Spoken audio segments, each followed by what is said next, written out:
I have 3 rules for dealing with females. 1. No kissing. 2. No pack members. 3. No sleepovers. 4. No fated mate. Shit, that's 4 rules. Okay, rewind.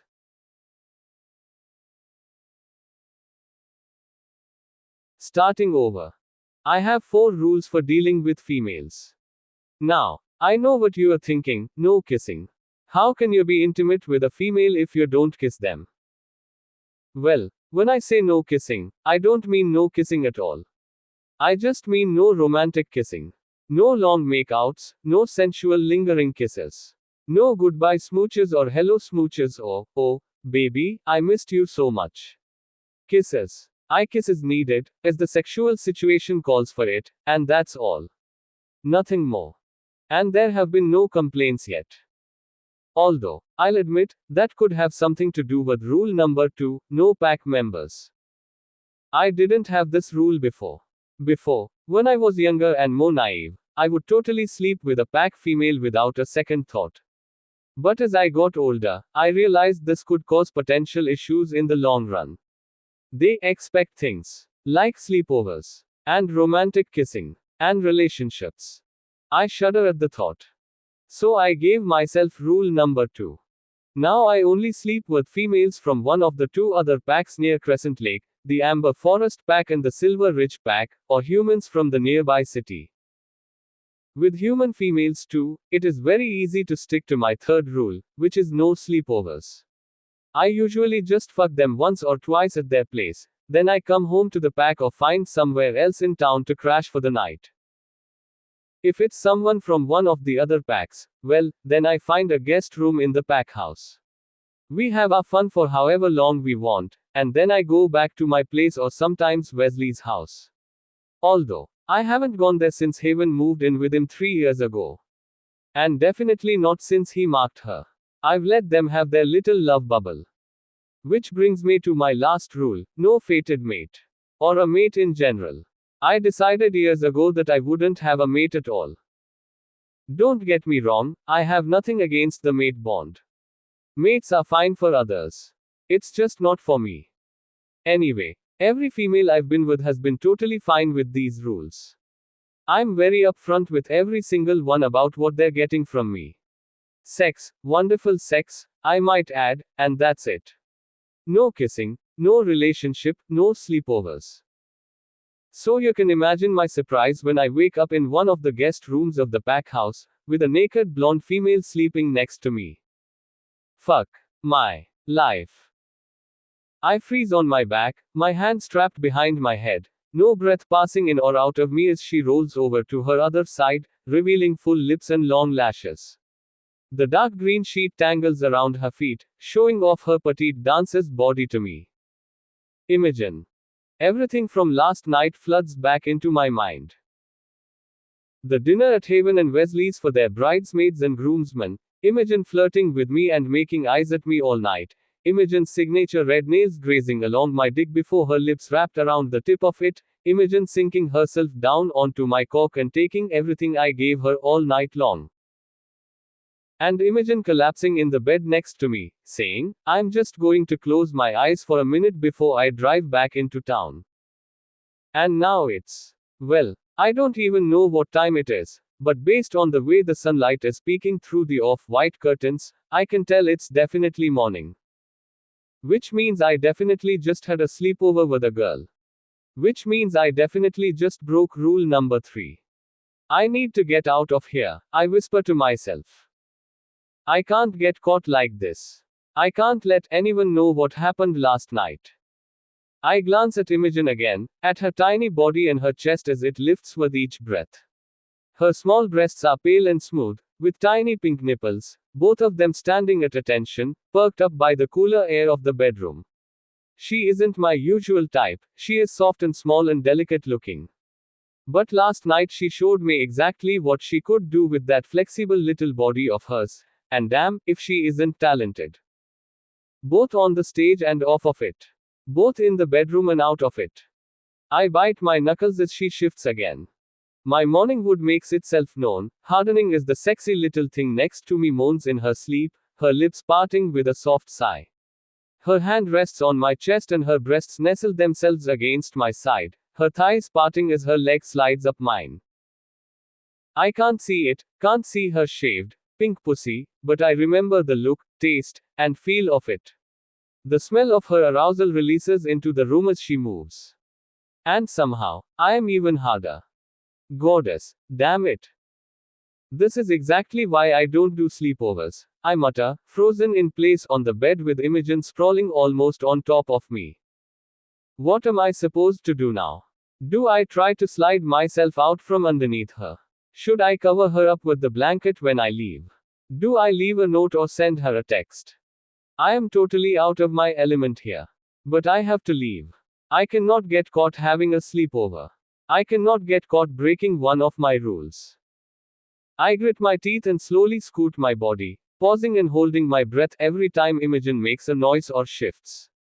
It is a slow game, a long game, but I have to make sure she doesn't wake up. Inch by inch, I make my way to the edge of the bed. Victory is within my sight. The finish line draws closer. I can taste freedom, sweet, sweet freedom in. And Imogen's eyes snap open, meeting mine. We stare at each other, her, naked, still partially draped over me. And me, naked, trying to sneak away. I mutter. She groans, rolling onto her back, her hands coming up to cover her eyes. I'm sorry, she mumbles. I don't usually do sleepovers, she continues. I just stare at her naked chest and her pointy pink nipples and her full lips, forcing my eyes to not travel to the apex of her thighs. To that tantalizing, tempting, delicious spot I found myself in several times last night. I shake my head. I don't either, I admit, scrubbing my hand over my face. She peeks at me from behind her hands. Yeah, I didn't really peg you as the sleepover type, she says. She slowly rolls back to her side, sliding back over to me, giving me the same fuck me eyes complete with fluttering lashes she gave me last night. Her hand glides down my abdomen, caressing every muscle with her small, delicate fingers. Since we're like this, though, she murmurs, licking her lips, we may as well have a little fun. She finds my hardened penis, and she scratches her nails lightly on it, the same way she did the night before. My head tilts back and I groan through my teeth, trying to hold it in. I am Ojan. Let me help you with this, she coos, climbing on top of me, positioning me between her legs, right at her already dripping wet entrance. She hovers over me, fist around my dick, waiting for me to say something.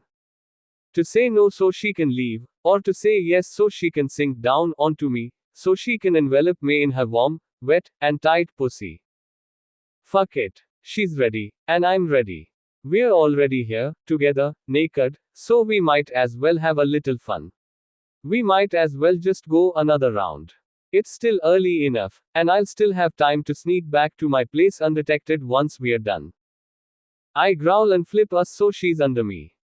Her long blonde hair fans out behind her, standing out against the green of the pillowcase, and those full pink lips of hers smile as she wraps her legs around my waist, opening herself up to me. Once I know she's finished, I jump up and go into the ensuite bathroom, grabbing her a washcloth to clean herself up. Thanks for that, she says as we both dress. For what? I ask as I pull on my t-shirt from last night. A good fuck, she laughs. It's been way too long since I've had one. I chuckle. You're welcome. What brand of mattresses are these? She asks, adjusting her black wrap sweater over her breasts. I don't know, I shrug, pulling on my jeans. I think all the guest rooms have the same type. They were all replaced after Wesley took over. Well, it did wonders for my back, she says, combing through her hair with her fingers. I grunt as my ears pick up footsteps in the hall. I hold my breath and freeze, listening to the cadence of the steps, hoping to identify them, and praying to Celine that whoever it is won't hear us and that Imogen will stop talking. But no. She keeps prattling on and on about I don't even know what because I am no longer listening to her. My focus is on the werewolf in the hall, the one taking their sweet ass time to move from point A to point B. Alright, well, I will see you later. The girls are all supposed to meet at Myers for our dress fitting, and I'm technically running late, but since I'm already here, I guess I'm not that late. I'll just grab my extra, just in case, toothbrush and toothpaste out of my car and freshen up and then be on my way. I'm so focused on that person in the hall, I don't even realize what is happening until it's too late. Imogen puts her hand on the doorknob and I lunge for her, heart in my throat and stomach in my feet, but it's too late. The door opens, revealing Sebastian leaning against the far wall. His coffee mug steams in his hands, and a triumphant, self-satisfied smile curves his lips upward. Good morning, Imogen. Good morning, Imogen, Sebastian says, but his grey eyes are looking at me. And he definitely emphasized the word, morning. Morning. Imogen chirps, chipper as fuck. Did you sleep well? He asks, this time emphasizing the word, sleep. I glare at him, my jaw set. This motherfucker. Goading me. Poking at me. Gloating. Fantastic, actually, Imogen tells him, oblivious to the stare down happening between Seb and me. Oh, do you know what brand of mattress you use? She jerks her thumb over her shoulder at the bed. I asked Reed, but he's clueless. I do not know, Sebastian says, sipping his coffee. Oh, that's fine, she says, waving him off and slinging her bag over her shoulder. I'll just ask Haven. See you later. With that, she prances away, leaving me to face my worst nightmare by myself. Sleepover. Huh. Sebastian says, taking another sip of his coffee. My fists clench to stop myself from smacking that steaming hot mug of coffee into his stupid, smug face. He just watches me over the rim, his eyes flicking to the muscle twitching in my jaw and the vein pulsing in my forehead. I don't give him the satisfaction of a response, though. I just walk away, heading down the hall to the back door of the pack house. Where are you going? Sebastian asks, his footsteps echoing mine as he follows me. Gym. I grunt. I want to get a workout in before we lead training later, I tell him. I'll join you, he says, gulping down the rest of his coffee and dropping the mug off in the kitchen on our way through the house. I grit my teeth and hold in a groan. That's the last thing I want. The last thing I need. Especially when he's the reason I need to work out some aggression in the first place. I was hoping to imagine his face was the punching bag. I suppose his actual face is a much better alternative. But if he's there, that means listening to his taunts for most of the morning. Or he may choose to go the silent route, baiting me to bring it up on my own. He sticks his hands in his sweatpants pockets as we cross the lawn dusted with snow, his face turning towards the rays of the bright sun. The sun will melt the little dusting of snow we had last night before lunchtime, but it's only a matter of time before it sticks, and we have a winter wonderland. Which is what Haven is hoping to have for the wedding in just a few weeks. Seb breathes out, making little cloudy puffs of condensation in the air, and I make a face. He's either oblivious to the tension building inside me, or he's intentionally using his lack of words to get a rise out of me and put me on edge. Who am I kidding? It's definitely the latter. It's what Seb does. He just knows. He knows what makes others tick and knows how to get people to do what he wants.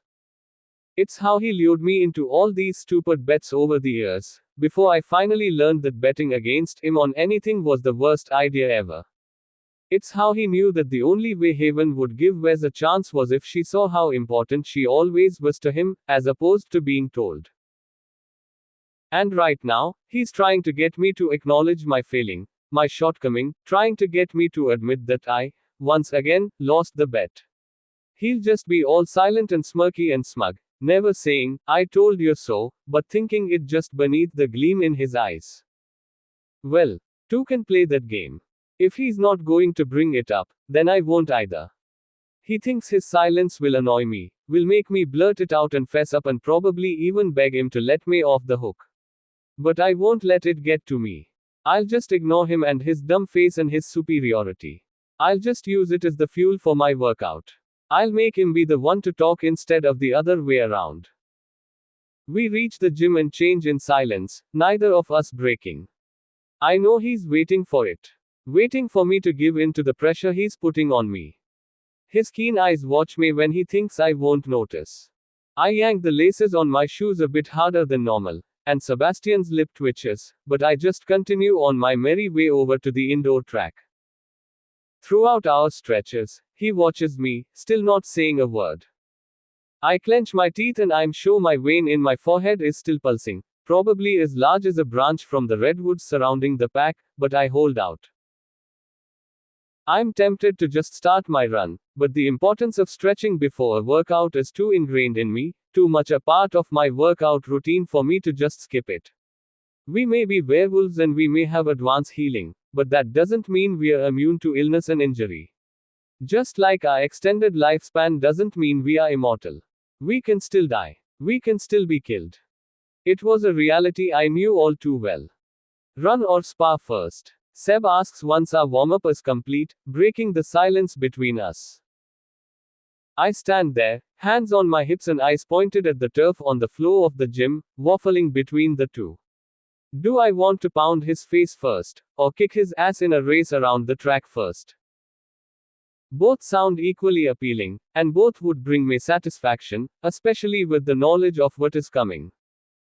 But if we race and then spar, I'll get the extra enjoyment of ending my workout with a sparring pin, which at the moment sounds much more exciting than ending the workout with a racing win.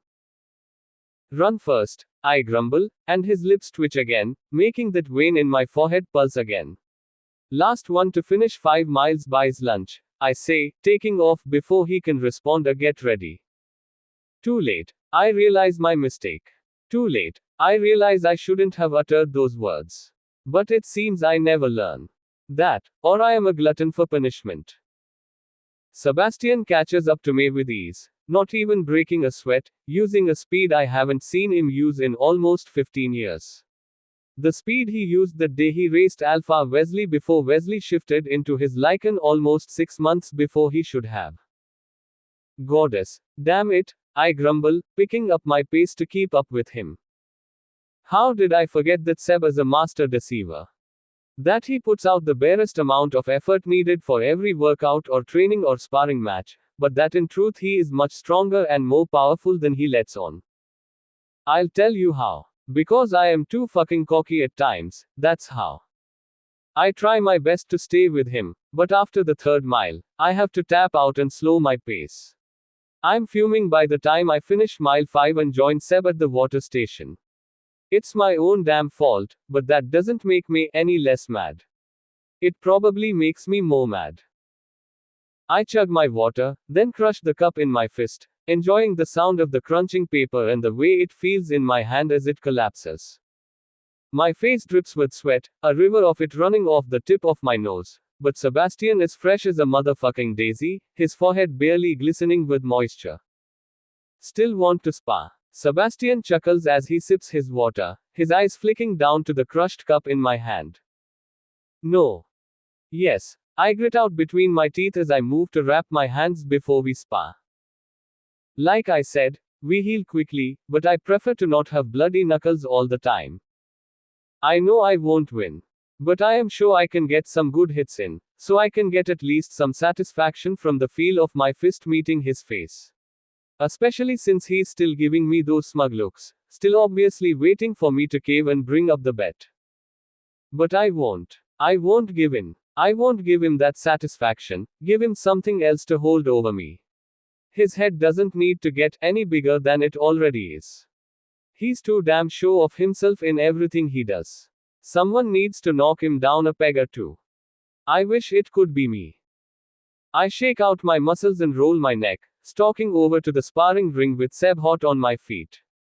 I duck under the ropes and he hops over, stretching his arms across his chest and behind his back. I pull my shirt over my head and toss it aside. It's soaked with sweat from my run and will be more of a hindrance while we're sparring, sticking to my skin and making it easier for Seb to grab me. Seb crouches down into a starting position and I launch myself at him, not even waiting for an acknowledgement that he was ready. I needed to get my hits on him in and let the frustration and annoyance out before he had a chance to take me down. Of course, once again, I overestimate myself and underestimate Sebastian. I get one hit in, square on his jaw. But then he gets the upper hand on me, putting me in a chokehold in seconds and taking me to the mat. I squirm and fidget and fight against him, but there is no point. He has me pinned. I swear there is smoke coming out of my ears as I tap the mat and he releases me. I hop up to my feet and shake the loss off. You are a little slow today, Seb comments. I'm still warming up, I retort, and then I pounce for him again. Maybe you should put in extra hours at the gym instead of trying to get laid so much. Maybe you should try to get laid instead of making ridiculous bets with everyone all the time, I shoot back. His jaw ticks and he frowns, and I take my shot, shouldering him in the gut and taking him down to the floor. It was a cheap move, but recently the mention of his self-imposed virginity pledge seems to bother him more than it used to.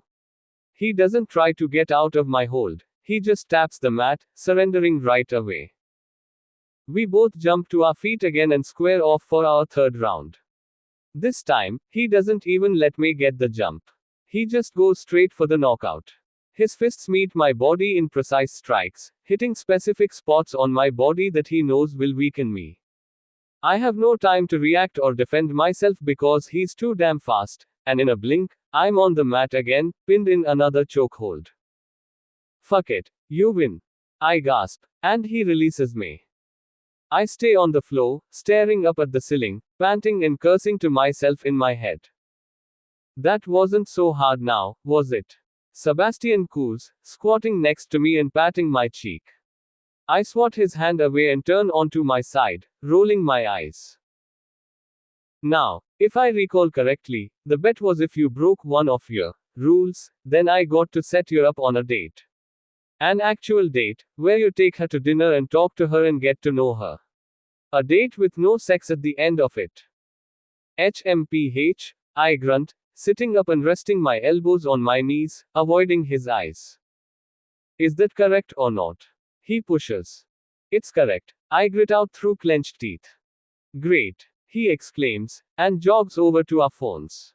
Here, he says as he comes back, messing around on mine and tossing it to me before going back to the water station. I snatch it out of the air and find the Date to Mate app already opened.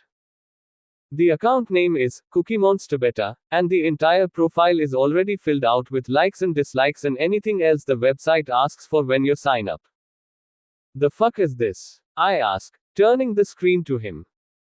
Your profile, he replies, cool as a cucumber, just sipping water from his cup as I stare at him from the floor. You made it for me. I gape. What's the matter? Did I answer the questions wrong? No. They're all fucking correct. So, what's the problem? They're all correct. I repeat, and he just laughs at me. Am I really that much of an open book? And come on, did you have to include that Rapunzel is my favorite Disney princess? Girls love that shit. He shrugs. You already have several matches, but I think Tyrannitude is the one. I tap on the profile he mentions as he walks into the locker room. I don't even bother to look at any of it, instead just typing out a message to ask her on a date. I'm so going to regret this, I sigh, closing my eyes and hitting send before I can change my mind. Evergreen trees sprinkled with snow rush by me as my feet carry me through their midst. The sharp, cold air stings my face. The scent of pine and snow and early morning sun is refreshing and invigorating, encouraging me to keep my pace as I finish this leg of my morning run.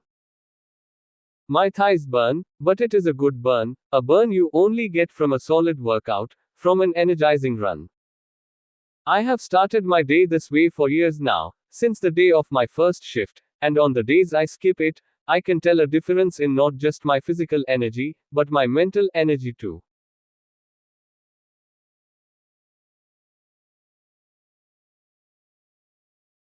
I crest over the final hill and the large, luxurious craftsman-style pack house comes into view, the sprawling lawn holding a fresh dusting of snow. I pick up my pace, the finish line of my personal race in sight, and let out a tiny whoop. As I reach the steps in front of the house, my steps slow, and the image fades, the virtual reality headset signaling the treadmill that the preset workout is complete. I reach up and detach the VR from my face, turn off the clip-on fan, and hop off the machine, grabbing my towel and dabbing my sweat-soaked face as I look at the view from the picture windows in the Packhouse's gym. It is the same view I had during my run, but I enjoy it much more from the inside than I do from the outside. That's why I use the VR workouts instead of running through the forest in the mountains. It's too damn cold out there for my taste, and I prefer the safety and comfort of the indoors. Thank you very much. Plus, I am a Southern California girl at heart. I would take the beach and sometimes sweltering heat over the snow and frigid temperatures any day of the week.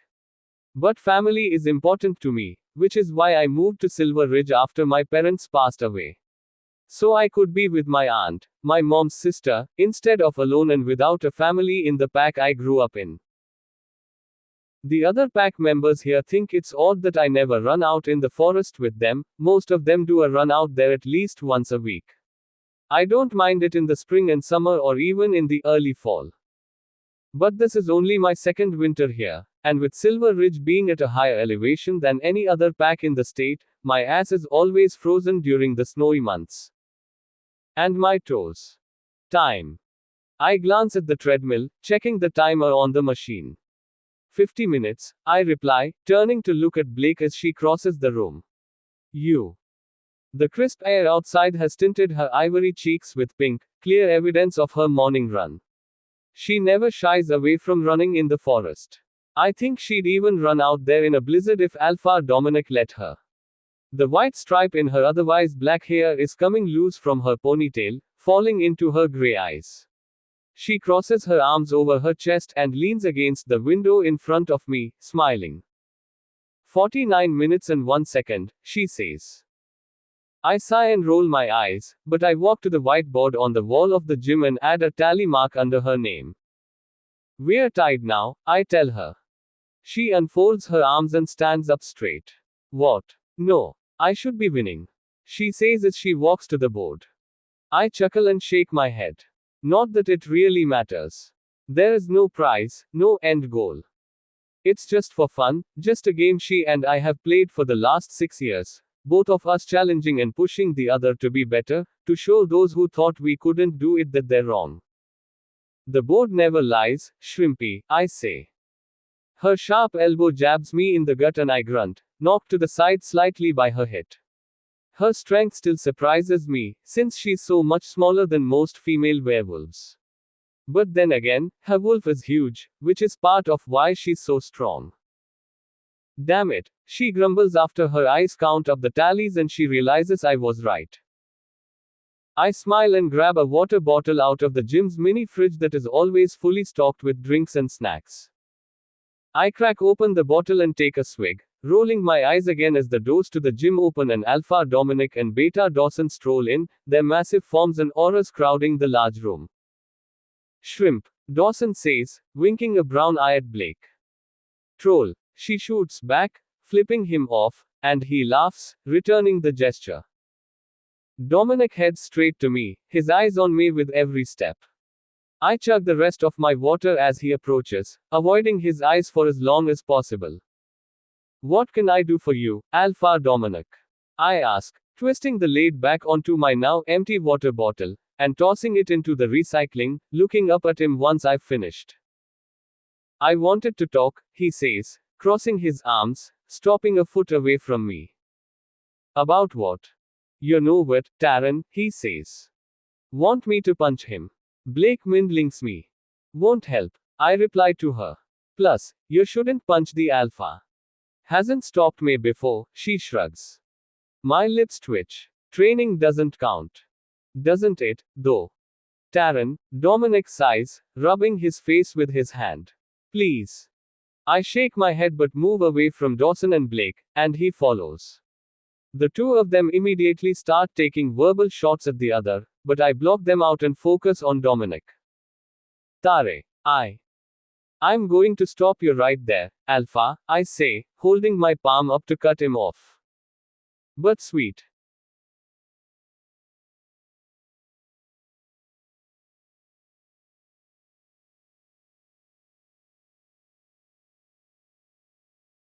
But sweet.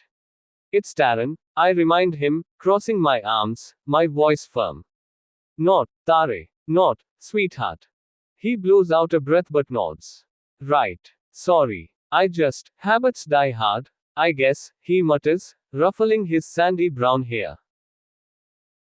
He's normally put together and confident, but the last few times we've spoken he's been a mess, barely stringing words together and unsure of his actions, his hair roughed up and his normally neat beard longer and untrimmed. He's no one to blame but himself, though. He shouldn't have expected anything other than this outcome. He rests his hands on his hips, and his chin drops to his chest. I sigh. Did you actually need to discuss something, or was that just an excuse to get me alone? Because, goddess, help me, Dominic, I am not that. I need a date for Alpha Wesley's wedding, he rushes out. I bark out a harsh laugh and just shake my head, pressing my fingertips into my forehead. You have an entire pack of willing females. Ask one of them. I turn on my heels and strut away, but his hand grabs my wrist, stopping me. I whip my head around and glare down at his hand on my arm, my nostrils flaring. He lets me go with the speed of one shocked, but my guard is up now. He's not usually one to get physical, but he's been more volatile the last few days. I don't want to take any of them, he admits. You're the only one I want to take. You only want to take me? I ask, raising a brow. Yes, he breathes. There's no one else in Silver Ridge you'd want to take. No one, he breathes, stepping closer to me. So, you are telling me you don't want to take any other female to the wedding, and yet you can't commit to me. He groans, throwing his arms up in frustration. That's not what this is about, Taran. It is, though, Alpha Dominic, I reply, my voice raising as I step closer to him. I told you what I wanted. I want commitment. I want a mate. I want someone who is ready to have a family. And you made it very clear that you weren't willing to be tied down yet. Don't use my words against me. I'm not using them against you. I'm just pointing out a fact. But we have fun together, Taran, he says, resting his hands on my shoulders. We're good together, you and me. I press my lips together and close my eyes, avoiding his eyes, avoiding those long lashes that should be illegal on a male. He's not wrong. We've had fun together the last year. And he is good. He is so very good. But that's all it has been for him. Fun. And when I was ready for more, when I confronted him and laid it all out on the line, he shot me down without even a thought. I would have understood if it was about wanting his mate, but it wasn't even that. He just didn't want to commit. Even though he'd been with no one else in over a year, he still couldn't take that decisive step, couldn't agree to see if we could be something more, something serious. So I walked. I did what was right for me, and put my needs first, and told him we were done. And I will not let him bat his eyelashes to get me to let him back into my bed.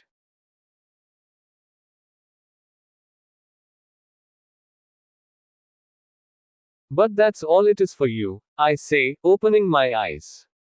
And there is no you and me. There is you, and there is me, and that's it. I shrug his hands off my shoulders and walk back over to Blake and Dawson, who both pretend they didn't hear any of our argument. Even though we weren't being quiet. Even though we're all werewolves and have excellent hearing. I have to RSVP on the website today, he says from behind me. Then say you are going alone, I reply, not breaking my stride and moving to the locker room door. Or take Dawson, I add, jerking my chin at him. He's got his own +1, and he's taking Blake. He is. I ask, whirling around. Is that true? I lean to the side, looking past Dominic to Blake and Dawson. Blake's face scrunches up and she frowns, turning to stare at Dawson with me. Oh, Blake, did you want to go to the wedding with me? Dawson mumbles, rubbing the back of his neck and looking at the floor, his brown hair falling into his eyes. She stares at him, unblinking. Weird. But okay, she shrugs. Seriously. It's the wedding of the year, and I won't be able to go otherwise, she says. And Dawson isn't so bad. He's trainable. Dawson perks up, but then frowns. Wait, what does that mean? He asks. Don't worry about it, Blake whispers, patting his chest. See you later, troll. She strolls through the gym and brushes past me and through the doors to the locker room. I gape after her, staring at my reflection in the one-way window of the locker room door. I know she's just on the other side, waiting and listening. He's going to keep asking you until you say yes, she mindlinks me. And that's the problem, B, I reply. I shouldn't have to agree to this to get him off my back. I know, she says. I'm with you on that. But he's an alpha, and he's used to getting his way. I put my hands on my hips and blow out a breath, looking up at the ceiling. Celine, help me, I sigh, then turn to look at Dominic. Okay, I will go with you. But, I hold up my finger to stop him as he moves to me, reaching out his muscular arms to hug me. It's not as a date, or a girlfriend, or whatever. Just as your friend, I tell him, pushing my finger into his chest. Got it, Alpha. His shoulders drop, his whole body relaxing, like I just relieved him of a tremendous burden. Thank you, Taran. Don't make me regret this or change my mind, I warn, then I slip inside the locker room before he can say or do anything more. I lean back against the door once it's closed, and shut my eyes, centering myself. I'm going with him to this wedding, but I still need to stand firm, to hold my ground and not let him turn it into something more than what I told him it was. With newfound resolve, I shove off from the door and move to the row of locker, where Blake already stands, leaning against them with her phone in hand. I open my locker and pull out my jacket and my phone, frowning as I see the notification flashing on the screen. New message from Cookie Monster Better on date to mate. What the fuck? I mutter, tapping on the notification and unlocking my phone. I don't remember downloading the Date to Mate app. I think out loud, my eyes scanning the message again. Cookie Monster Better, Friday night, 6 p.m. at Rendezvous. You in? Oh, you got a match? Blake asks, peeking over the top of my phone. I snatch the phone away and stare at her with wide eyes. What do you mean? Oh, you got a match. Blake scratches behind her ear as I look at her expectantly, her eyes looking everywhere except my face. Are you shitting me? I say, looking up at the ceiling. You did this? I ask, pointing at the open app. I don't know why you're so upset, she shrugs. You're the one who said you want a mate, want someone to settle down with.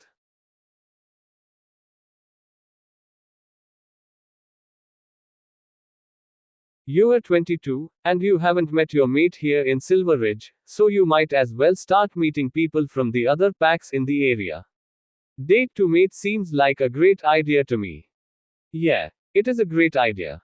But not when someone else makes your account for you. Without permission. I shove the phone into her hands. Delete it. She grimaces and lifts the phone up, tapping away at the screen with a sigh. Okay, I will admit I should have asked you first. But come on, Taran. You need to get out more. You need to meet new people. This is a great way to do that. And this Cookie Monster Better seems like a great guy. He likes freshly baked cookies, surfing, and Tangled. She says, pointing at the profile information. I look over her shoulder at it, reading through his answers. He's 27 years old, has 2 cars, an old fixed-up Mustang he works on himself, and a new Jeep. He surfs whenever he has the chance to get to the beach, and, as Blake mentioned, he is a self-proclaimed cookie connoisseur. Since the app maintains anonymity until you go on a date, to make sure matches aren't made on looks alone, there is no picture of him, and it doesn't say what pack he is from. But, there are only 3 packs in the area, so that means the only options are Silver Ridge, Amber Forest, or Crescent Lake. His username has beta in it, so that rules Silver Ridge out, because Dawson doesn't fit the description at all. And I know from gossip around the pack, the beta in Crescent Lake is not the type to fill out a dating profile. So it must be the Amber Forest beta. Just think about it, Blake says, turning her head to look at me. It won't hurt anything to just go. I grit my teeth and take the phone back from her. I'm fuming, but I can't help but agree that she has a point. I want to meet my mate, and he's clearly not in Silver Ridge. And this guy seems great. Laid back and fun loving, but ready to settle down. Are you going to shower here or at your place? Blake asks me, grabbing a clean towel from the rack by the showers. Girl, you know I have to do that at home. I don't have any of my products here. I chuckle, shaking my head at her and pointing at my twists. I'll see you later, Taryn, she says, waving over her shoulder as she walks into the showers. I lean my shoulder against the locker, my thumb hovering over the delete message icon. Then, instead, before I can change my mind, I type out a reply. Me. I'll be there. He bounces as I sit in Wesley's truck parked outside of Rendezvous. It is 1 minute until 6 p.m., and I should be inside already, but I am not. I grip the steering wheel, then grab my phone and send off a message to Tiernatube. Me. Running late because of the snow. Reservation is under the name Stephen. I toss the phone on the passenger seat and press my forehead into the wheel, groaning.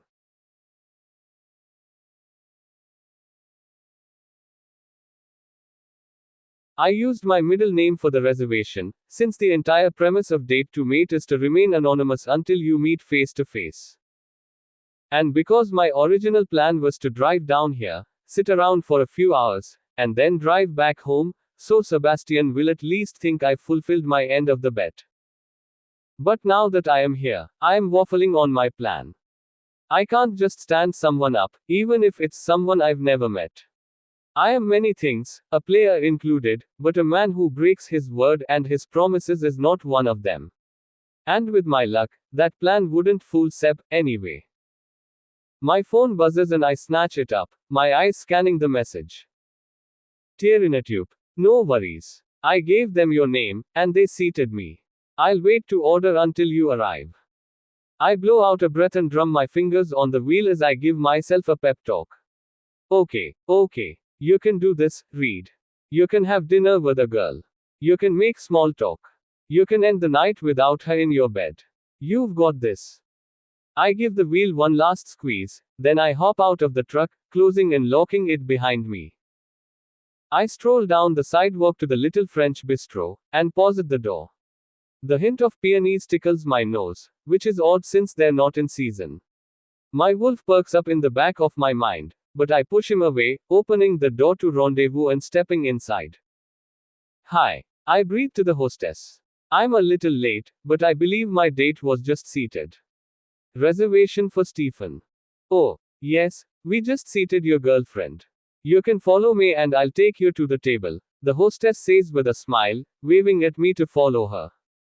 We walk through the archway to the dining area. The lights are dim, with candles on the white tablecloths of each table. The tables are all small, giving off an intimate vibe, and they are spaced far enough apart that you don't feel you are infringing on someone else's date, while still close enough for the restaurant to seat as many people as possible. I shake my head as I follow the hostess around the tables and through the dining area. She's not my girl. But the scent of peonies I got a hint of before entering the restaurant hits me in full force, mixed with peaches and strawberries, cutting off the rest of my words. The scent takes me back to summers by the lake, when the flowers of the packhouse garden bloomed in full and I would race along the shore, splashing through the icy water without a care. It brings up memories of cutting fresh fruit in the kitchen with my mom to mix with homemade vanilla ice cream, or to can and turn into preserves, or to put into a pie or cobbler to take to a picnic with the Stones and the Shepherds. It's so fragrant, so sweet. It has my knees buckling and my heart skipping a beat in my chest. I never knew a scent could be so powerful, so meaningful, but the proof is filling my lungs and capturing my soul. My wolf pushes forward, fully attentive, as the dark beauty at the table the hostess has led me to turns to meet my eyes. My mate. My blind date is my fucking mate. I want to melt into a puddle and sink through the hardwood floor. I want to turn tail and run out of the restaurant. jump into Wesley's truck and speed back up the mountain, and lock myself in my room in the pack house. But I can't. Because there are people all around us, and I can't be dramatic. And because the woman at the table is already standing, her long legs carrying her to where I stand frozen. She smiles at me, holding her hand out for me to shake. I don't know what to do. I never expected I'd meet my mate in a crowded restaurant full of humans. There is no way I can tell her I don't want her, because the scene it might cause would draw too much attention. And I can't yell out, mate. Like my wolf is pushing me to do, for the same reason. Plus, I don't even want a mate. And I definitely can't shake her hand. I can't let her touch me, let her feel the bond between us. From what I understand, the feel of skin to skin contact between mates is beyond what anyone can even imagine, and I can't let her have even a taste of that, because then she'll only want more, and it will be even harder to get rid of her. I close my eyes and clench my teeth, holding my breath. Her scent is too much, everywhere around me and in me, and I can't focus on anything else. Are you alright? She asks, placing her hand on my forearm, just under my rolled up sleeve. My wolf forces me to open my eyes, and I look at her hand on my arm, marveling at the contrast between her smooth dark skin and mine, a zap of pleasure shooting down to my fingertips. My gaze travels up her arm to her face, to her eyes that are darker than the moonless sky. A frown wrinkles the skin on her forehead, her eyes scanning over me. My first instinct is to rub my thumb over it, to smooth it out so there is nothing marring her beautiful raven skin. But I close my eyes again and clench my fists to keep myself from giving in to that ridiculous notion. You should sit, she says, taking my hand and guiding me to the chair across from hers at the square table. Can we get another water? She asks the hostess, and the retreating steps towards the kitchen tell me she left to do as my mate asked. My mate. Her reaction to meeting me confuses me. Now that we are sitting, now that my shock is clearing, I realize she didn't react to me at all. Her pupils didn't dilate, her nostrils didn't flare. She didn't even flinch when she put her hand on me, when our skin met for the first time. Here, she says, handing me the glass of water already on the table. I didn't drink any of it yet. I'll take the new one they bring out. I stare at her, then stare at the glass, at her hand wrapped around it. Her hand that touched my arm and held my hand, her hand that definitely sent sparks across my skin. I take the glass without a word, brushing my fingers against hers on purpose. Just to test. Just to see. Another jolt zips up my arm from my fingertips, and I grit my teeth again. Inside, my wolf, heart, soul, and brain wage a war, each fighting to be the one in charge of my response to her. Outside, I am the picture of calm, an iceberg in a tumultuous sea. Or at least, I hope those are the vibes I'm giving off. Again, she doesn't even react to my touch. No blinking, no sharp intake of breath. Nothing. I take several sips of the water as my mind races. What do I do? How should I proceed? I could just yell out, mate, and see what she says. But that means claiming her out loud. And I don't want to claim her. How would that look if I claim her, but then I say, I'm going to reject you? And I can't just shout out, mate. In the restaurant. Not with humans around. The pieces click together. That must be it. She's not acknowledging it because we're in public. Okay. I'll just play it cool, too. I can be just as nonchalant as her. I can pretend her scent isn't the most heavenly thing I've ever smelled. I can pretend her presence and her smile aren't making my wolf turn circles in my mind. Sorry. I must have gotten lightheaded, I tell her. It is a little warm in here, she replies, nodding, her curly hair bouncing with the movement. And you probably had your knees locked, which doesn't help. You should feel fine once you have a little more water and have been sitting for a bit, she continues with a smile. Right, I say with a dry chuckle, setting the half-empty glass on the table, playing with the condensation. Like she doesn't know the real reason I reacted the way I did. Here's that second water, a server says as he approaches our table, and I still the movements of my hand as it draws a spiral on my water glass. Thanks, my mate replies, turning her bright grin to him.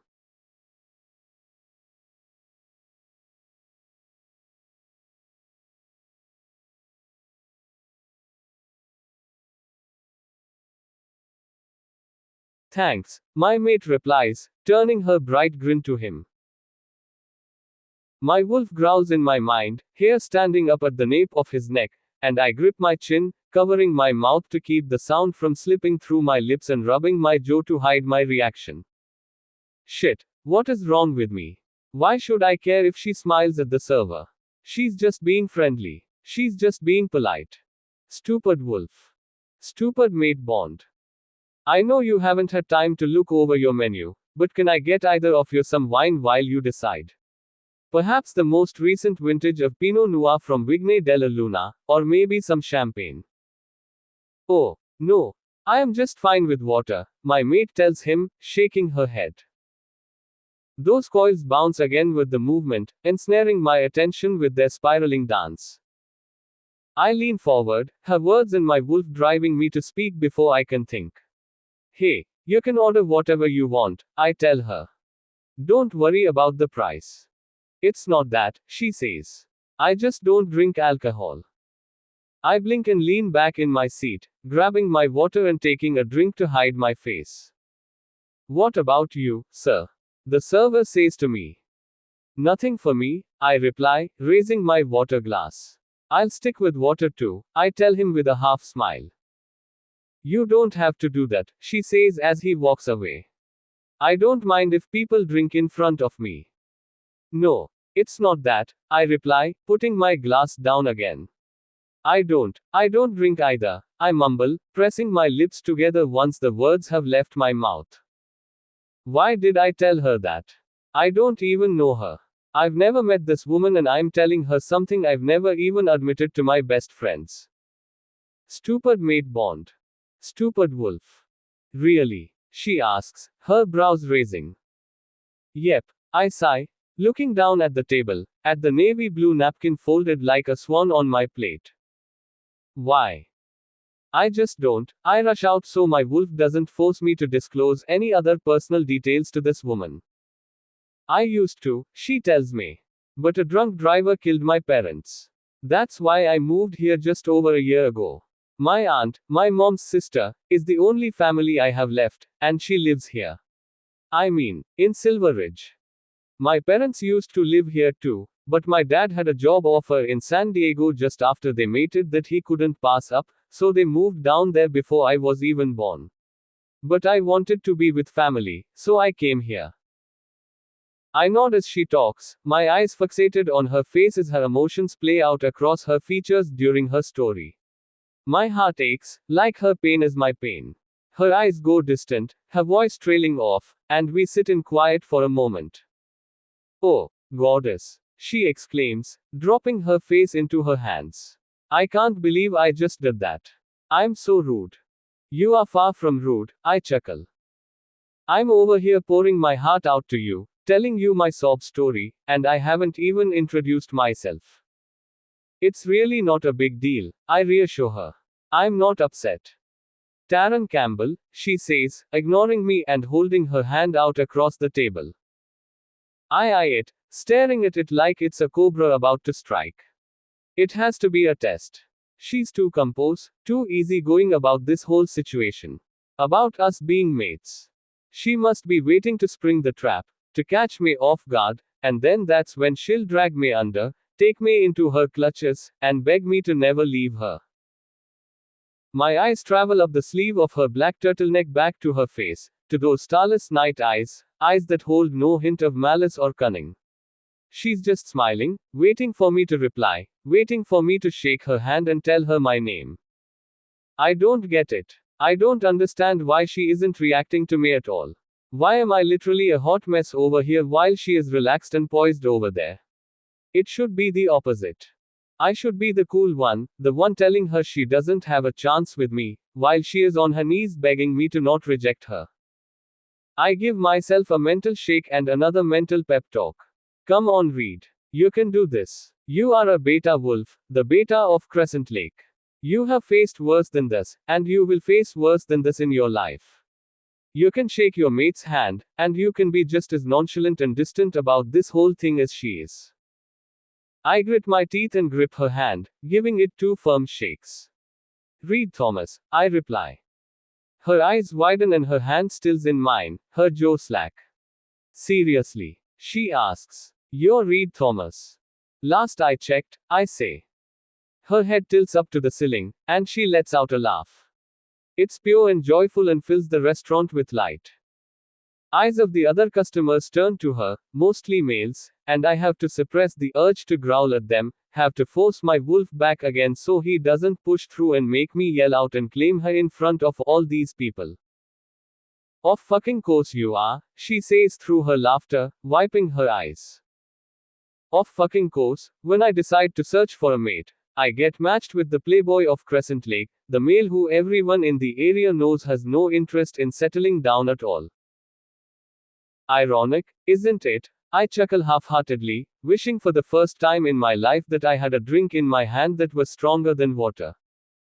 Because there it is. Spelled out in plain English. She wants her mate. She wants the one thing I don't want. And now I am going to have to pray to Celine that she'll meet back up with me when it's the full moon so we can complete the rejection. What are you even doing on date 2 mate then? She asks. I inhale deeply through my nose, trying to ignore her perfect scent, then blow the breath out through my mouth. Honesty.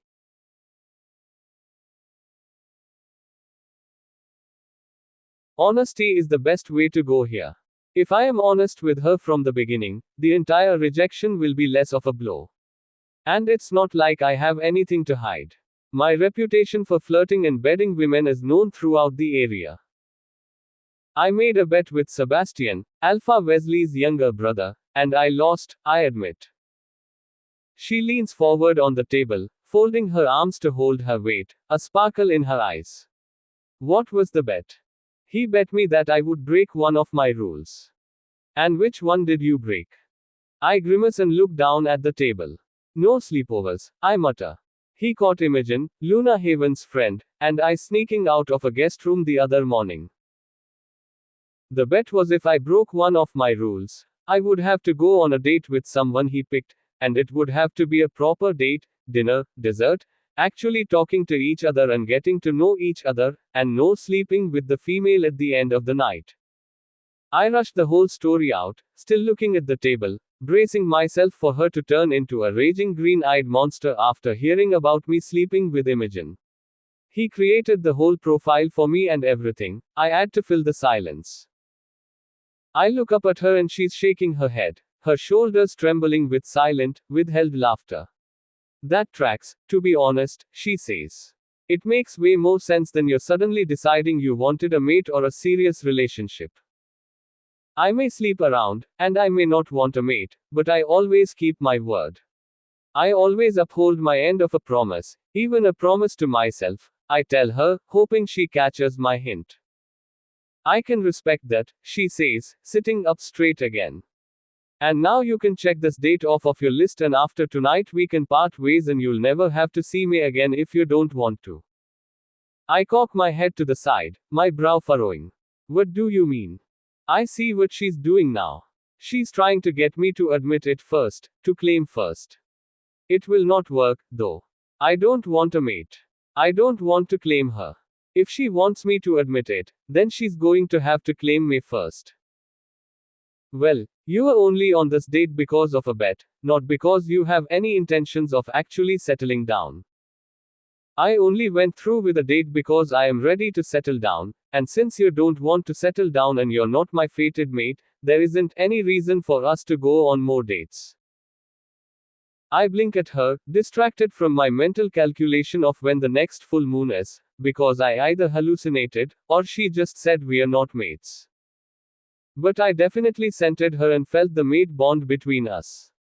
My wolf definitely recognizes her as his. What the fuck is going on? Pav.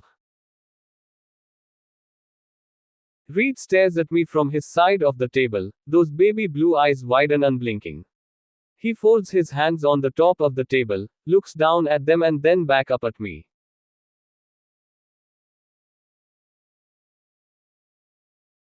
I'm sorry. What? He asks. I huff out a dry laugh and sigh.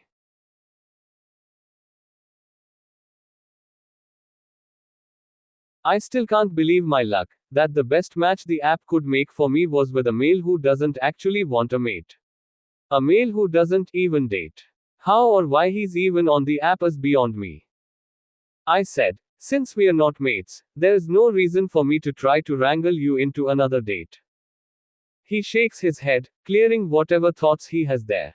Right, he says, rubbing his short beard. Right. That would be silly. A waste of your time. We can even just call it a night now, if you want, I tell him, though in my head I'm crossing my fingers that he says no. No, he says, lifting his hands, the veins in his exposed forearms bulging. Like I said, I made a promise, and I'm going to see this through. I told Seb I'd take a female on a proper date, and that is what I'm going to do, he adds, tapping the table in punctuation. All right. I shrug, casual as ever, but inside I am cheering.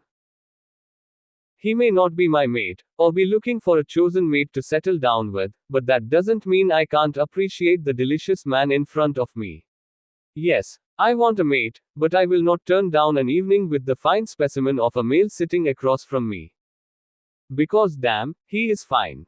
He's in a simple outfit consisting of a white button up and black slacks, but he is wearing it. He's left the top 3 buttons of the shirt undone, revealing the edge of a tattoo on his left pectoral, and through the fabric of the shirt I can see it extends across his chest, to his shoulder and down his left bicep. He's rolled his sleeves up to his elbows, and there is another tattoo on the inside of his right forearm.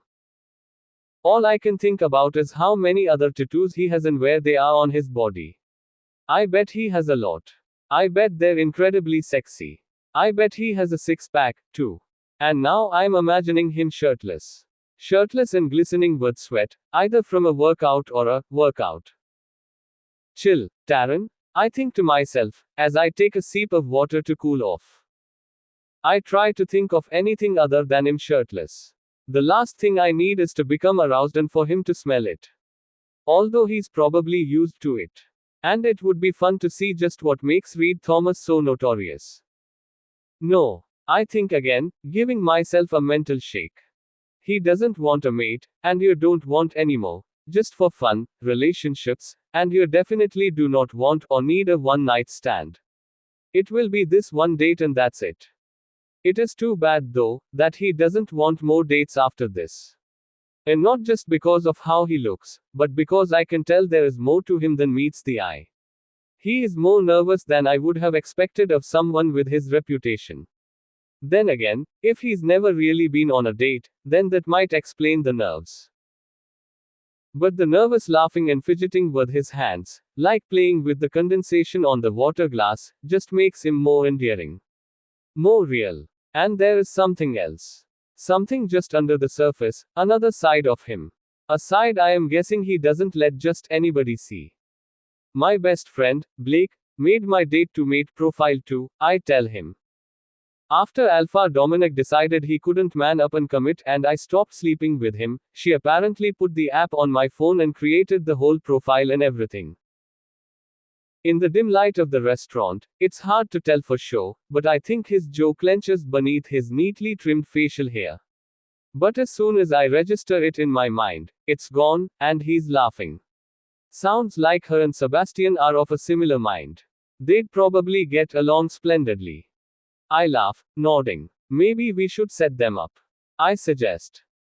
I would say that's a genius idea, but Sebastian is waiting for his mate. So is Blake. How old is she? He asks. 20. I tell him. He nods and then opens his mouth to say something, but the server comes back to our table and cuts him off. Are we ready to order? He asks us. Oh, I haven't even looked over the menu, I say, scrambling to pick it up and open it, only to find it is completely in French. I'll give you a few more minutes. he asks, and in my periphery, I see Reed nod and smile at him. A megawatt smile that would melt even the iciest of hearts. I stare at the menu, then peek at Reed over the top, and he's just sitting there, hands folded on the table, eyes watching me as he waits. Do you know what you are getting? I ask him. The coq au vin, he replies in flawless French. You speak French? I ask, and he nods. I set the open menu down in front of me and point at it. Can you read this? Yes, he says. Or, you can just tell me what kind of food you like or don't like, and I'll ask Claude to make you something amazing, he says with a wink. You know the chef. I do. So, do you bring all the girls here? I ask, leaning my elbows on the table and resting my chin on my fists. And no. Claude joined our pack when he moved here and opened the restaurant, he sputters. I promise, you are the first girl I've ever brought here, he says, swiping his hand through the air and then resting it on the table. He sits back in his seat and rubs his face again with his other hand. I rest mine on top of his on the table, and his eyes snap to it, staring at it as I pat his hand. Relax, I tell him. I'm only teasing. Right, he says, giving himself a shake. Right, he repeats. Then he waves at the server. Can I speak to Claude? Reed asks him as he approaches. The server nods and leaves again, and we both sit there, waiting, neither of us saying anything. With anyone else, I would want to fill the silence with meaningless chatter. But with him, it feels natural. Normal. There is no expectation from either of us, and that means there is no pressure. I can just be myself and not have to worry about rejection at the end, because we've already agreed there is no reason to move forward or see each other again after tonight. We're just two people having an enjoyable meal together. It's refreshing. A short, bald male werewolf approaches our table, wearing a traditional chef's hat and coat, and his eyes light up when he sees Reed. Reed, he declares in a thick French accent. Claude, Reed replies, rising to greet him. He holds his hand out to shake, but Claude pulls him in for a hug, patting him on the back and speaking to him in rapid French. My eyes dart between them as they converse, but I don't have the foggiest idea of what either of them is saying.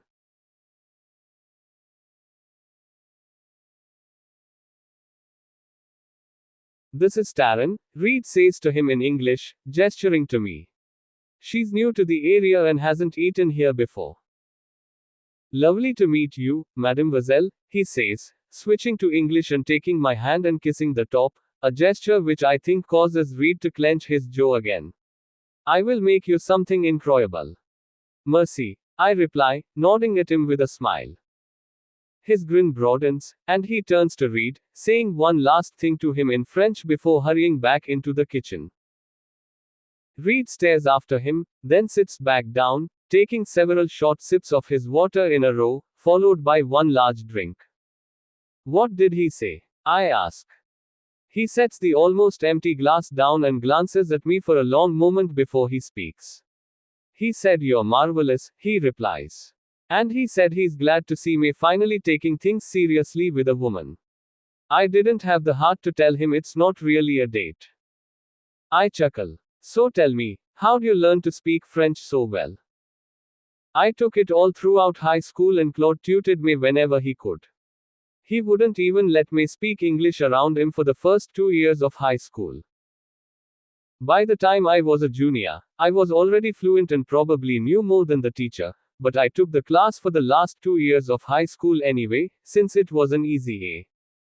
But why French? It's the language of love, he says with a shrug, his cheeks tinting pink as he looks down at the table. I figured it would be a surefire way to get the attention of the ladies. Does it work? He lifts his bright, sparkling blue eyes to mine.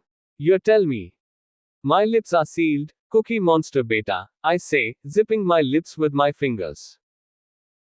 Oh, goddess, I can't believe that's the name Seb gave me, he groans, lowering his head to the table. It's so embarrassing. Hey, it's better than tearing it up, I reply. At least yours makes sense. He exclaims, sitting up again. Taron Campbell. Tearing it up, he says, moving his hands from one side of his plate to the other. Not embarrassing, and it fits with your actual name. How is yours embarrassing? I laugh. I think it's cute. It's embarrassing, because it's Seb and he didn't give it to me thinking, oh, this is cute. He did it with malicious intent, just like everything else he does. Making fun of my love for perfectly warm cookies fresh out of the oven, he mutters under his breath. Everyone knows they're the best that way, he adds. I laugh again, and he blows out a sigh, closing his eyes and pinching the bridge of his nose. Can we please talk about something other than my cookie obsession? He rushes out. Yes, I say with a nod. What do you do? He asks. In Silver Ridge. I'm training to be a warrior, I tell him. I was in the top ranks of the warrior training program in Sunrise Canyon, my old pack, but I had to start at the bottom again here and prove myself. Why? Why not just let you challenge someone for a spot, or give you some sort of, like a trial period or something? I press my lips together and look at my hands in my lap, fidgeting with the edge of my dark brown corduroy skirt. I suppose it has something to do with my wolf, I admit, meeting his eyes again. Your wolf. I nod. She's smaller than most other female wolves. That's why I've worked so hard in training sessions since my first shift. I didn't want to be judged by the size of my wolf alone. I wanted everyone to take me seriously and see that wolf size isn't everything. There's nothing wrong with a small wolf, he says. A small wolf is agile and can hide easier or sneak through small spaces. Yes, and Beta Dawson agrees. But I think Alpha Dominic also let his feelings get in the way. Even though he claims it was all just fun between us, that it wasn't anything serious or ever going to be anything serious, I think he was trying to protect me, that he didn't want to put me in danger by making me a warrior for the pack. HMPH, he grunts, his eyes darkening. That's stupid. A smart alpha would use every warrior available to them. We're werewolves. Danger is just part of our lives. Like I said, it's only a guess. He never said any of that to me, but I definitely got the feeling that those were his reasons, even without him ever confirming. I shrug. Maybe once he accepts that things are over between us, he'll see he was being unreasonable. Claude approaches us from the kitchen, pushing out a cart with 2 covered dishes on top, and he gives me a polite nod. Pardon my intrusion, he says. It's no trouble, I reply, waving his apology away. You are bringing us food. We can't be angry about that, can we, Reed? Not at all, he agrees, laughing, the dark look in his eyes gone.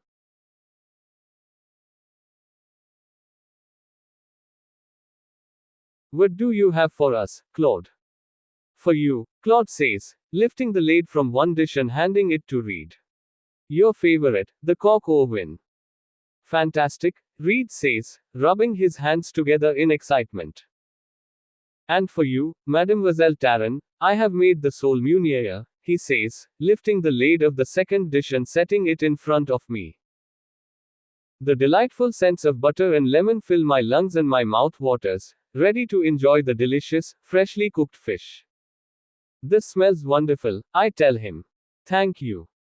Enjoy, he replies with a smile and another nod, wheeling the cart back into the kitchen. I place my napkin in my lap and across from me, Reed does the same. He picks up his knife and fork, both poised and ready to cut into his meal, but then he pauses, looking at me and waiting. I press my lips together, very aware of him watching me as I cut into the flaky, fresh fish, inhaling again as all the scents mix and float into my nose, teasing me with the hint of how it will taste. I try to ignore his eyes on me as I take my first bite and chew, savoring all the flavors as they combine to create a symphony in my mouth. Good? He asks, and all I can do is nod in response, my mouth still slowly chewing the delicious fish. Good, he repeats with a laugh, diving into his own meal now that I've begun mine. You know, if you ever want a fresh set of eyes or some pointers on your fighting form, I would be happy to help, he says as we eat. Seb and I have been running the warrior training at Crescent Lake for over 5 years now, And not to toot my own horn or anything, but we're pretty damn good at it. Thank you, I reply, wiping my mouth with my napkin. I'll think about it. But I don't want anyone from Silver Ridge to think I'm cheating or getting a leg up, I add, putting the napkin back in my lap. Well, the offer is on the table. Should you ever change your mind? He smiles at me, that same killer smile he gave the server earlier, and I return it without a thought. He may have a reputation as a player, and I can't say I don't see why the girls are so willing to crawl into his bed, but he's also kind and funny and smarter than he lets on. Someday, whenever he decides to settle down and find his mate, he is going to make some lucky girl very happy. Once our date is over and I am back in the truck, I lean against the driver's seat, my head tilted up to look at the ceiling. What the fuck do I do now? I asked the air. I had hidden my confusion, wrangled control of my wolf, and pushed both to the back of my mind for the remainder of the date, so I didn't look like a complete fool. I'd put on a mask of confidence and acted like my normal charming and flirty self, so she wouldn't grow suspicious. But now that it was done, now that I had paid the bill, and we'd said our goodbyes and parted ways, now I had to face the truth. She didn't feel it. She didn't feel the bond or sent me as her mate. I'm not sure why. I know she's old enough. Her profile had said she was 22 and no one can feel the mate bond until both mates are 21 or older. But the fact is, she didn't feel it. I'm not sure how this happened, not sure what I did to deserve this, but it is obvious I am being punished. Maybe it's because I mocked the mate bond for so long. Maybe Celine decided to fuck with me by giving me a mate who doesn't feel the bond. I'm going to have to look into this more. Find out if there has ever been anyone else this has happened to. I mean, I can't possibly be the only werewolf in the history of ever whose mate hasn't felt the bond back. Can I? This is all so fucked up, I groan, starting the truck. During the drive home, I'm on autopilot, my mind focusing more on my complicated mate bond situation than the roads I've driven more times than I can count. I have to figure out what's going on, have to investigate why she didn't feel the bond, have to figure out how to get her to feel it. It will suck, her knowing we're mates and feeling the bond. But I can't reject her if she doesn't feel it. And I definitely can't tell her she's my mate if she doesn't feel it, because there is no way she will believe me. I know I wouldn't believe me. And I have to reject her. Which means I have to figure out what the issue is. The other problem I face is who to confide in. Who can I tell? I can't tell Seb. Or Nolan. Or Wes. None of them will understand. Sure. They all say they're supportive of my decision to reject my fated mate, if that's what I really want, but saying that and following through with it when it's actually happening to me are two very different things. I can't tell Haven, because telling her is the same as telling Wes. Everything she knows, he knows, because they don't keep secrets from each other. I can't talk to Alpha Harrison or Luna Emily because they're on another retirement vacation and won't be back until the week of the wedding. And I definitely can't talk to my dad. I park Wesley's truck in the garage at the pack house so I won't disturb him and Haven at their home, then hop out and make my way inside, stopping in the kitchen to check for any of Cookie's homemade cookies. I may have had dessert with Taran at the restaurant, but Cookie's cookies are legendary, and as much as I enjoy Claude's food, his macaroons do not compare. Only the cookies at Brood Awakenings even come close to hers. And there is no such thing as too many cookies. Plus cookies are good brain food, which I desperately need. Score 1 for Cookie Monster Beta. I exclaim as I find a storage container on the island counter full of still warm chocolate chip cookies made with extra chocolate chips. My favorite. You're home early. I jump, almost dropping the precious cargo onto the tile floor of the kitchen. Don't do that. I say, narrowing my eyes at Sebastian as he laughs and walks to my side, clapping me on the shoulder and taking a cookie from the container. What if I hadn't caught them? Then we'd be cleaning cookie crumbs off of Cookie's floor. And we'd likely be running laps in the morning for the mess, since no one cleans the kitchen to her standards, I say, grabbing 2 cookies and replacing the lid. And it's not early, I add, glancing at the clock on the stainless steel industrial ovens. It's already 9:30 p.m. That's early for you, he points out. Usually after a night out with a girl, you don't come crawling back here until after midnight. Part of the deal was I couldn't sleep with her, I remind him as I put the cookie container back where I found it and lean my elbow against the counter. And she wasn't my type, I hedge. Your type is female, Seb quips, feeding me my usual line when a girl tries to claim they're not my type. I hum noncommittally, shrugging and eating one of my cookies. I have to say I didn't think you'd go through with it all, Seb admits, mirroring my stance at the island. With the date and everything else. I should have made a bet with you about it, I grumble. Too bad you didn't think of it before. He laughs. Too bad, I agree. He stares at me as he eats his cookie, brows raised, eyes expectant. I grit my teeth together. What? I ask. What do you want? How did it go? It was fine. Claude's food was delicious, as always. And your date? The female. Taryn it up. She's from Silver Ridge. Her name is Taryn.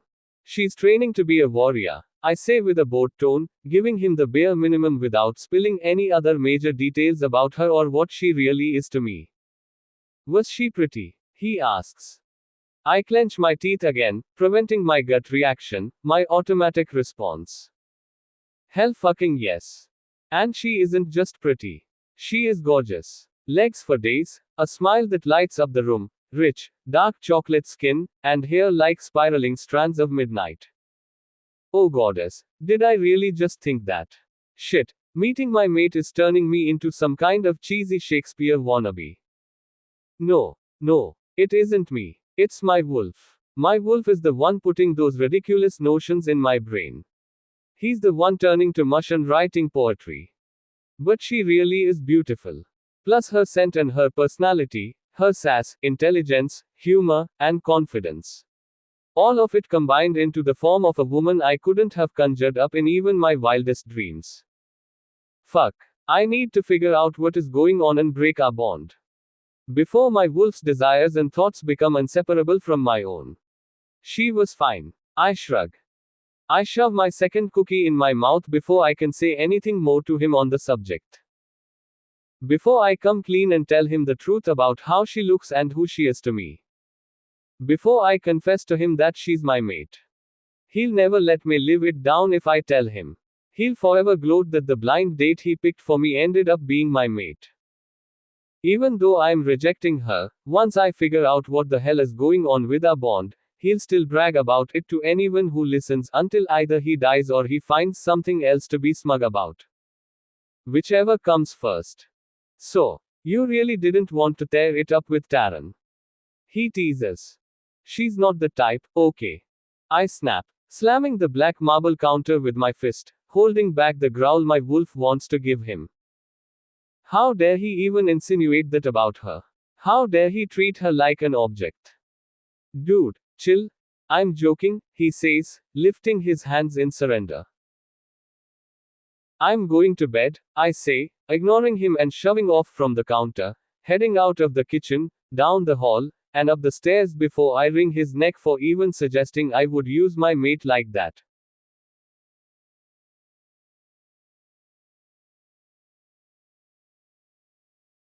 The way I've used every other female I've ever been with. That thought stops me in my tracks, and I rest my forehead against the door of the beta apartment, my hand frozen on the knob. It's not like those females didn't know what they were getting when they rolled into bed with me.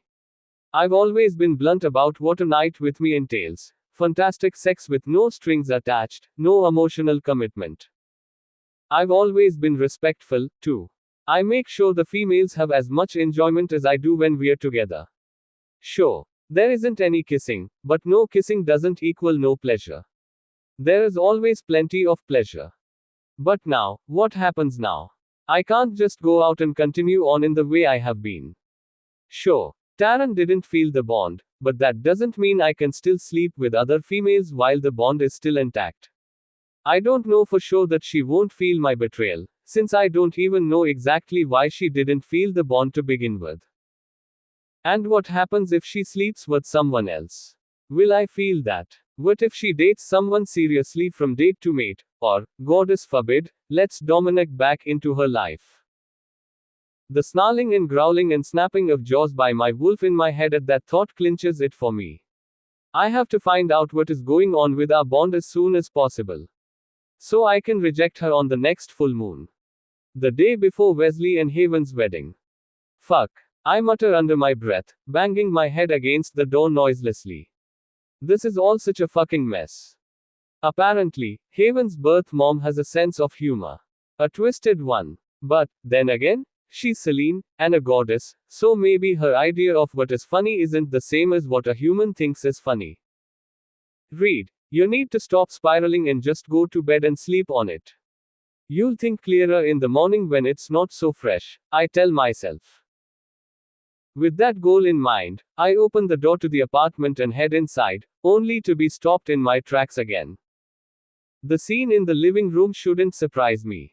It's not the first time I found my dad like this in the 16 years since my mom died, and I know it won't be the last. But somehow, I am always shocked when I come home to find him like this, passed out cold on our old, brown couch, with bottles of beer and liquor littering the floor and the coffee table. I close the door behind me, careful to not make a sound, then walk into the living room, pinching the bridge of my nose and blowing out a long breath. I don't want to deal with this. Not after the night I've just had. Not with my racing thoughts and my riled up wolf and the stress both are putting on my mind and my heart. I'm exhausted, and all I want to do right now is go to sleep so my mind can rest and my wolf will stop bothering me.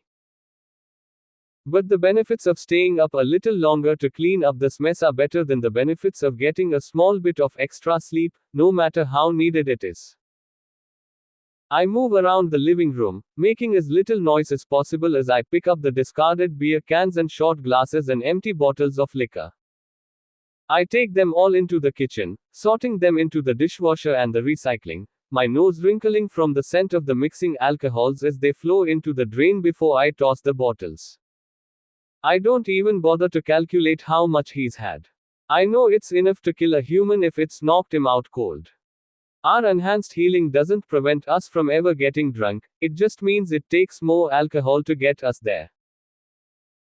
I head back into the living room with a cleaning rag and a bottle of multipurpose cleaner, and begin wiping down the coffee table and plank flooring to rid it of the stench of his drinks. I pause as I glimpse his hand dangling down the side of the couch, clutching the framed picture of my mom he usually keeps by his bed. The one of her kneeling in the garden, with dirt on her forehead and her worn overalls and under her nails, her blonde hair windblown and messy, and a joyful smile on her face as she laughed at whatever my dad said to her when he snapped the picture. The last picture he ever took of her before she died. I slip it out from his fingers and wipe it too, setting it on the coffee table so I can take it down the hall with me when I head to bed. My throat tightens, and it takes everything in me to tear my eyes away from her face, to not let myself get lost in the memories my dad already drowned himself in while I was out. Reed. His voice is cracked, dry and confused. I glance at him and find him blinking, his eyes open but glassy. He sits up and roughs up my hair and I hold in my grimace, hold back my urge to flinch away. What are you doing out of bed, buddy? It's the middle of the night. You should be sleeping. I swallow and close my eyes. He's not here. He's in the past. He thinks I am the 9-year-old version of me, instead of the fully grown werewolf I am now. I can't sleep, I say, pulling the words from memory, repeating the sentences I said so many times in those early years of my life, and so many times after on nights just like tonight. I miss mom. It's not really even a lie, an act. I have spent countless nights lying on my back, staring up at the glow in the dark stars on my ceiling, the ones she put there for me because I feared the dark, trying to count the rotations of the ceiling fan so I can fall asleep, but never finding that relief. She's just on patrol, like she always is on Friday nights. Go back to sleep, and she'll be home by the time you wake up, he says. Okay. I reply in a whisper, getting to my feet and grabbing the picture frame and the cleaning supplies. He's lying back down on the couch with an arm thrown over his eyes, already snoring before I even make it to the hall. I tuck the supplies away and slip into his bedroom, putting the picture frame back in the exact spot it's always in on his nightstand. As though he'd never removed it. As soon as the frame is out of my hands, I leave his room and head to my own room across the hall, leaning against the door as I close it behind me, pressing the heels of my hands into my eyes as I just stand there and breathe. I don't know how long I've been standing there, emptying my mind of everything, when my phone buzzes against my leg. I fumble in my pocket for it, my wolf perking up again, since he knows there's only one person who would try to reach me by text instead of by Mindlink. My mate. I mean, my wolf's mate. I mean Taran. I look at the screen, reading the message a few times. Taran. Is the offer for extra fighting practice and pointers still on the table? I know it's a bad idea. I know I should just ignore the message. I don't know what possessed me to offer her help in the first place. But before I can gather up my common sense and delete the message and put my phone on the charger, I've already sent my reply. Pav. Me. Of course. Just name a day and a time. You're home early. I roll my eyes as I enter my apartment in the pack house, unsurprised to find Blake parked on my pink velvet couch with the TV on, a ginger beer in one hand and a piece of pizza in the other. Was it a bust? She calls after me as I walk down the hall to the single bedroom. I just ignore her and start pulling out clothes to change into plaid flannel pajama pants, fuzzy green socks, and an ivory waffle Henley top, to be more specific, and take them with me into the bathroom. I peel off my turtleneck, skirt, black tights, and black ankle boots, toss the clothes into my hamper and the shoes into my closet, then throw on my pajamas and put my curls up in a high puff on the top of my head with a dark pink satin scrunchie, leaving a few loose pieces framing my face. It was a bust, wasn't it? Blake repeats as I walk back into the living room and plop down on the other end of the couch. I pull a turquoise throw pillow into my lap and fluff it a few times before I hug it to myself. It was actually really great, I tell her. Then why are you back already? It's 10 p.m. I know. I wasn't expecting you to be back until at least midnight if it went well, she replies. So I ask again, why are you back already? I sigh and lean back against the couch, staring up at the ceiling. Cookie Monster Beta is Reed Thomas, I admit.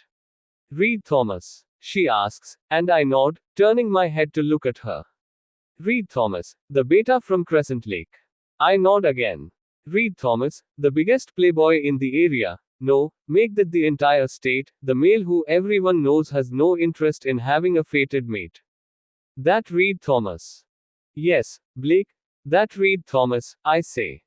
What the fuck is he doing on date to mate? She asks. He lost a bet, I chuckle. He lost a bet to his Pax Delta, so he had to go on a real date.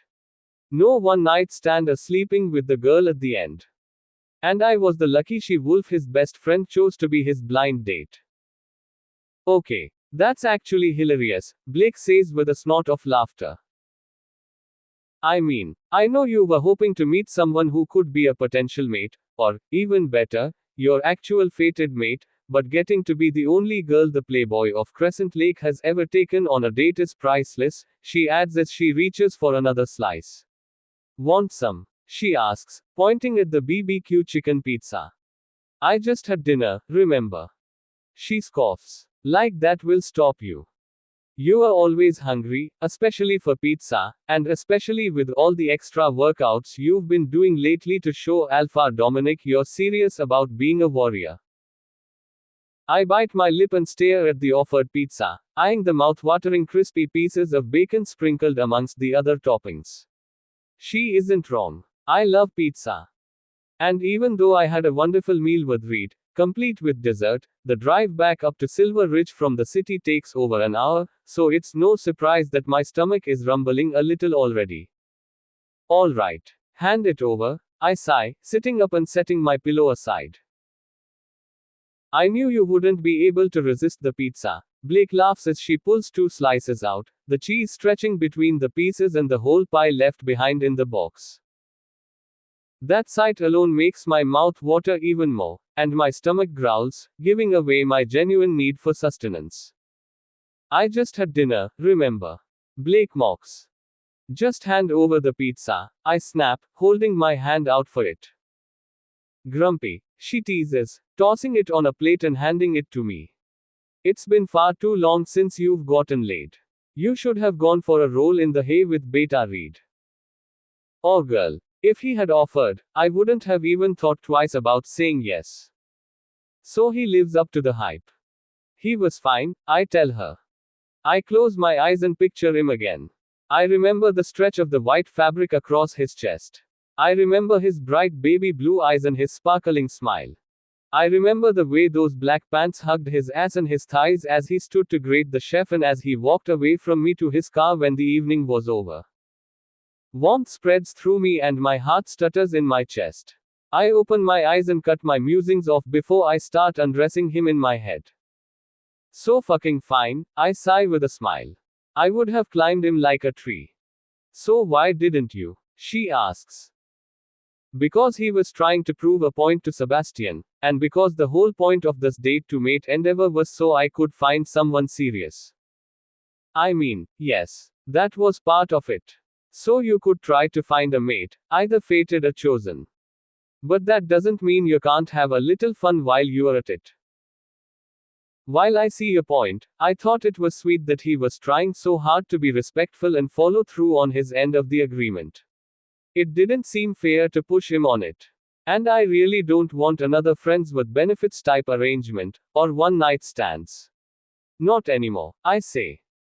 Well, let's pray to Celine you don't dry up while you wait. Blake. Taryn. I take a bite of my pizza to avoid snapping at her more. Again, she has a point. I could still have fun while searching for my mate. I could keep myself satisfied with whoever offers me a good time. But that's not what I want. I want commitment. I want love. I want a family, and I want a male who wants all of those things, too.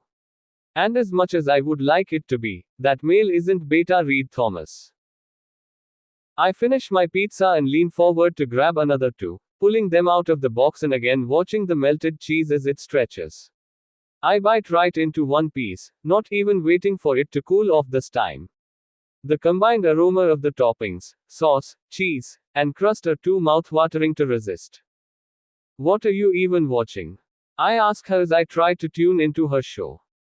Some show where the humans get married as soon as they meet each other. I scrunch up my nose. Why? For money, I think. No. I mean, why are you watching it? I laugh. Oh, I don't know. Nothing else sounded interesting and I wanted something mindless, she says with a shrug. We should probably turn it off soon though, she adds, glancing at her phone. Unless you want to be a zombie at training tomorrow morning. Speaking of training, I say, wiping my mouth with my napkin. Reed offered to give me some pointers and be a fresh set of eyes. Or, a one-on-one session, Blake teases, waggling her eyebrows. No, not like that. I groan, pinching the bridge of my nose. Sparring. Fighting. He said he's been in charge of their warrior program at Crescent Lake for over 5 years now, and he'd be willing to help me out. If I wanted. Are you going to take him up on it? I shrug with one shoulder. I don't know. I don't want anyone to think I am cheating or anything like that. How would it be cheating? She asks. Because it's extra practice. It's an extra set of eyes and extra training with someone who isn't even part of our pack. Exactly, Blake says, pointing at me. No one can say anything, because it's outside the pack. It wouldn't be any different from hiring a personal trainer at a gym. If it was a private lesson from, say, Beta Troll or Alpha Dominic, then, yeah, I could see how others might say that. But it's not. It's just a friend helping another friend. You really think so? I ask, scrunching up my nose. I do. And I think you'd be foolish to pass up the opportunity to get some training from him. Crescent Lake's warriors are a formidable group.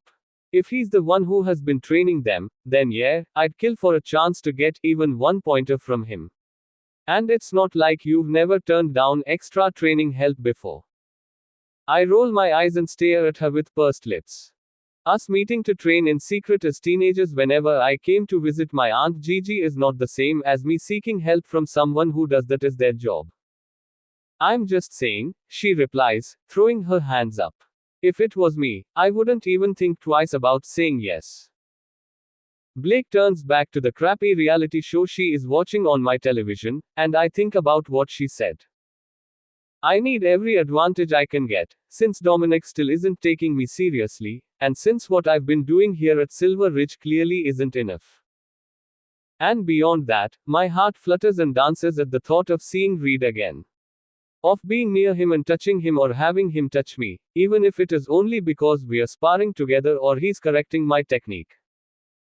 Even though nothing more will come of it, because I'm determined to only develop a relationship with someone who is serious or with my fated mate, and because he isn't the one woman type, it will be nice to have another friend here. Someone I can trust and confide in. I stand up from the couch and go to my purse hanging by the door, and pull my phone out, shooting off a text to the phone number he gave me before we parted ways. Me. Is the offer for extra fighting practice and pointers still on the table? I don't have to wait long at all for his reply. It pings through on my phone after less than a minute. Reed Thomas, of course. Just name a day and a time. Reed Pav. I amble across the packhouse grounds in the early hours of the morning, another light dusting of snow falling around me and sprinkling the grass like powdered sugar on a pancake. Without my permission, my eyes lift to the mountains in the east, where the snow clings a little stronger to the ground and the pine needles, up towards where I know Silver Ridge's borders are.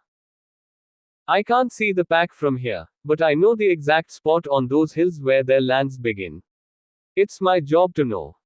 That's the only reason I'm looking. To make sure no one is wandering too close to that line where our border ends and theirs begins. Not because of a certain exquisite mahogany-skinned she-wolf who lives there. Definitely not because of that. I wonder what she's doing. Goddess, damn it, I mutter, tearing my eyes away and gluing them to the path in front of me. My wolf whimpers in my mind, tugging against my control to get me to look over there again. Not going to happen, mangy mutt. I say under my breath, glancing around to see if anyone is nearby to witness my crazed arguing with my inner beast. This must have been how Wesley felt that week he didn't talk to a Sea Haven. They didn't even know they were mates yet at that point, but I remember how testy and on edge he was during that time, and I remember him mentioning his lichen driving him nuts. Lichens are naturally more active and present in their humans' minds than regular werewolves, anyway, so his lichen must have been extra vocal and annoying during that week. And now that I've met my mate, my wolf has decided he wants to act more like a lichen than a werewolf. Or maybe more like a fool. A love-struck, infatuated fool. He's been a hot fucking mess since last night. The sleep I thought would help did not, in fact, help. Because I didn't get any sleep. He kept me up most of the night, pacing, whining, and growling at me for letting her go back to her pack. It didn't matter that I kept reminding him I'm going to reject her. It probably won't matter to him until the bond between Taran and I actually severs. But I will remind him as much as I have to. Because I will be rejecting her. Once I have sorted out all this weird shit with her not feeling the bond. I wasn't going to agree to see her on Monday for a training session, even though I was the one who had offered it in the first place. But the more I thought about it, the more I realized it might work in my favor.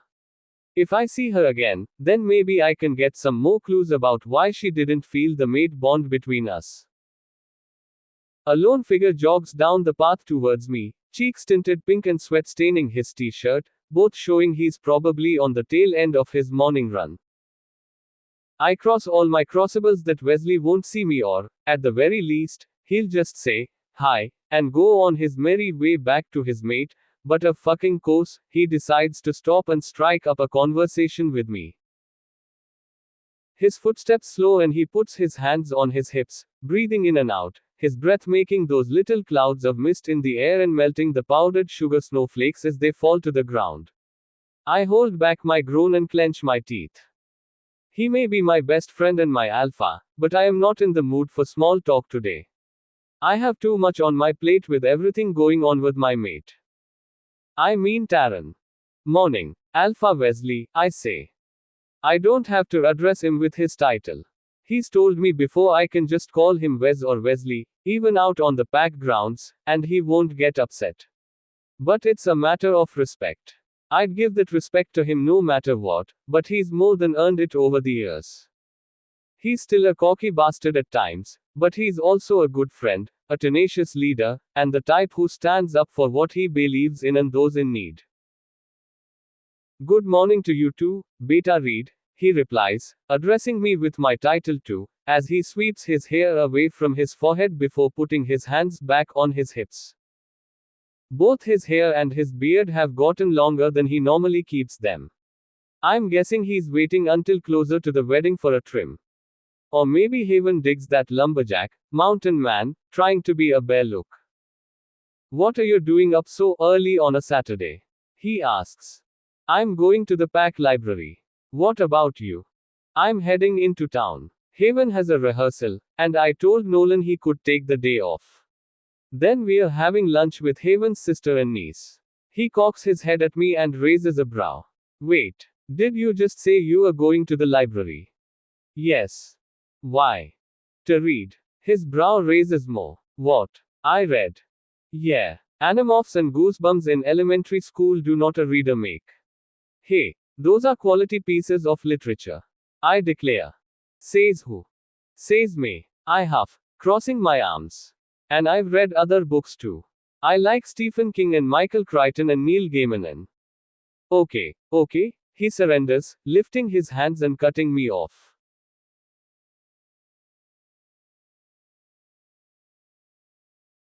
Seriously, though, why are you going to the library? I'm going to do some research. For what? New training methods. Double checking some of the warrior laws for the kingdom. It's not totally a lie.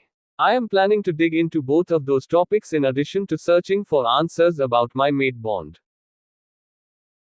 Because ever since my date with Taran, I've been thinking of what she said about Alpha Dominic not letting her try for a warrior position and having to earn it by going back to the basics, back to the bottom of the pecking order. It's not right, and I'm sure there must be a law about it somewhere. I just need to find it. Anything I can help with? Or do you want me to ask Sebastian to work with you? He asks. No, I yell, with more abruptness than I meant to. No. I've got it, I amend, waving him off. You enjoy your day with your Luna and her family. He smiles at that and returns my wave as he continues on his way, jogging backwards. Oh, I definitely will, he murmurs before turning and heading off towards his house, disappearing around the bend in the path. I turn and continue on my way as well, and I thank Celine I don't get waylaid by anyone else before I reach the library. I'm too tense and on edge to have something that even resembles a normal conversation right now. I gave Mrs. Appleton a cursory nod as I enter the building. She retired from teaching in the Pax Elementary School years ago, but she volunteers in the library to keep herself busy. She smiles at me, but doesn't say anything. She must register that, man on a mission, vibe I'm giving off, because usually she'd stop me to ask about Wesley and Haven. She loves to remind everyone she is the reason our Alpha and Luna met in the first place. I grab the sticky notes and pen I snitched from Wesley's office out of my pocket as I wake up the library catalog computer, then type in the keywords for the topics I'm researching. Hopefully, this search will be more fruitful than the internet search I did last night when I couldn't sleep. All I got from that search was a bunch of terrible romance novels written by humans about werewolves and other supernatural creatures. I didn't even know they wrote about us like that, but it's apparently a very niche market of romance novels. The weirdest part, though, was how much they got right about us and the way our bonds work. There was a lot that was wrong, too, But I guess that makes sense when they're writing about something they assume isn't even true, and have no real life experience to draw from. They have to just make it up. The library search will for sure be more productive than that search, since actual werewolves and other supernatural beings wrote and curated all the information here. Instead of humans making up wild and inaccurate stories about us and how we treat our mates and other beings. I jot down a list of books on the mate bond that all look promising, then search for books on the other two topics I came to research. Then, on a whim, I type in one more query, search for one more topic that may help with both the mate bond problem and with the training I've promised to do with Taryn, information about smaller than normal werewolves. That could very well be the reason, or at least part of the reason, she doesn't feel the mate bond between us. Maybe shifters with smaller wolves feel it later than 21 years old. I'll also need to adjust some of our wolf form exercises as well, so I can make sure I don't hurt her, and so I can focus on the specific skills and abilities she needs to employ to make up for her size in a fight. My blood boiled when she told me her alpha used her wolf's small size against her. That he or anyone else would ever underestimate her. The size of our wolves isn't what determines if we are capable as warriors. It's our willingness to learn, work hard, and build up our strength and our abilities. A larger wolf with no training or practice in fighting is more of a hindrance than a smaller wolf who has worked their way through a solid warrior training program. And my blood didn't just boil at that information because of the mate bond. I would feel this way no matter what, because I can't stand when others are judged by what they are rather than what they can do. I get pissed when people even hint that Haven can't properly help the pack as the Luna since she isn't a werewolf. Just like Wesley has proven himself as our alpha, she has more than proven her worth and her capability as our pack's Luna, even though she is just a human. But no one from our pack feels this way. It's usually outsiders who have doubts, although those doubts are usually erased by the time they leave the pack, once they see her poise and emotional strength, and how her mandatory ballet classes for all pack members have drastically improved our pack's agility and flexibility. Imagine their reactions if they knew she was Celine's daughter, too. So no, it isn't just the mate bond making me angrier than a honey badger. Although it may be amplifying everything. It is definitely ramping up my protective instincts, that's for damn sure. But that's all it is. Just the mate bond. Just my wolf. Beta read. I whip my head around and glare down at the teenager interrupting me. What? I need the catalog, she says, eyes downcast and feet shuffling on the floor. I blink at her, then look behind her at the line of high school and college-aged pack members standing in a line, waiting to use the device I've been hogging as I zone out and think about my mate. I mean Taryn. Oh, I say. I'm sorry. Here you go. I grab my notes and my pen and walk away, heading towards the stacks to find the books that I need. Monday arrives all too soon, and I find myself pacing the training grounds after the elite warrior training, nausea bubbling in my stomach and sweat pooling in my palms and dotting my forehead. My wolf is ecstatic because he knows Taryn is on her way, but I am markedly less enthusiastic about seeing her again. What if she can feel the bond now? How will I explain myself? Will she think I was just trying to use her, to get a night of sex out of her before I reject her?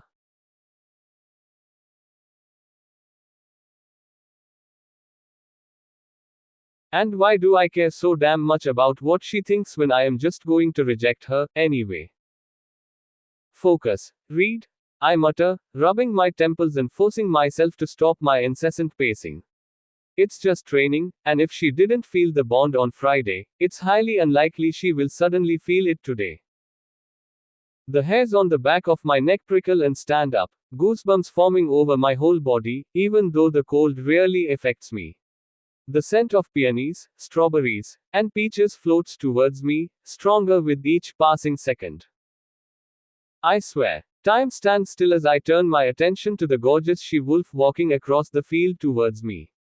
Everything quiets and the world fades away until she is the singular focus of my attention, until nothing else matters. Her rich, smooth, coffee-colored skin stands out against the white of the snow that is beginning to stick to the ground in heavy layers.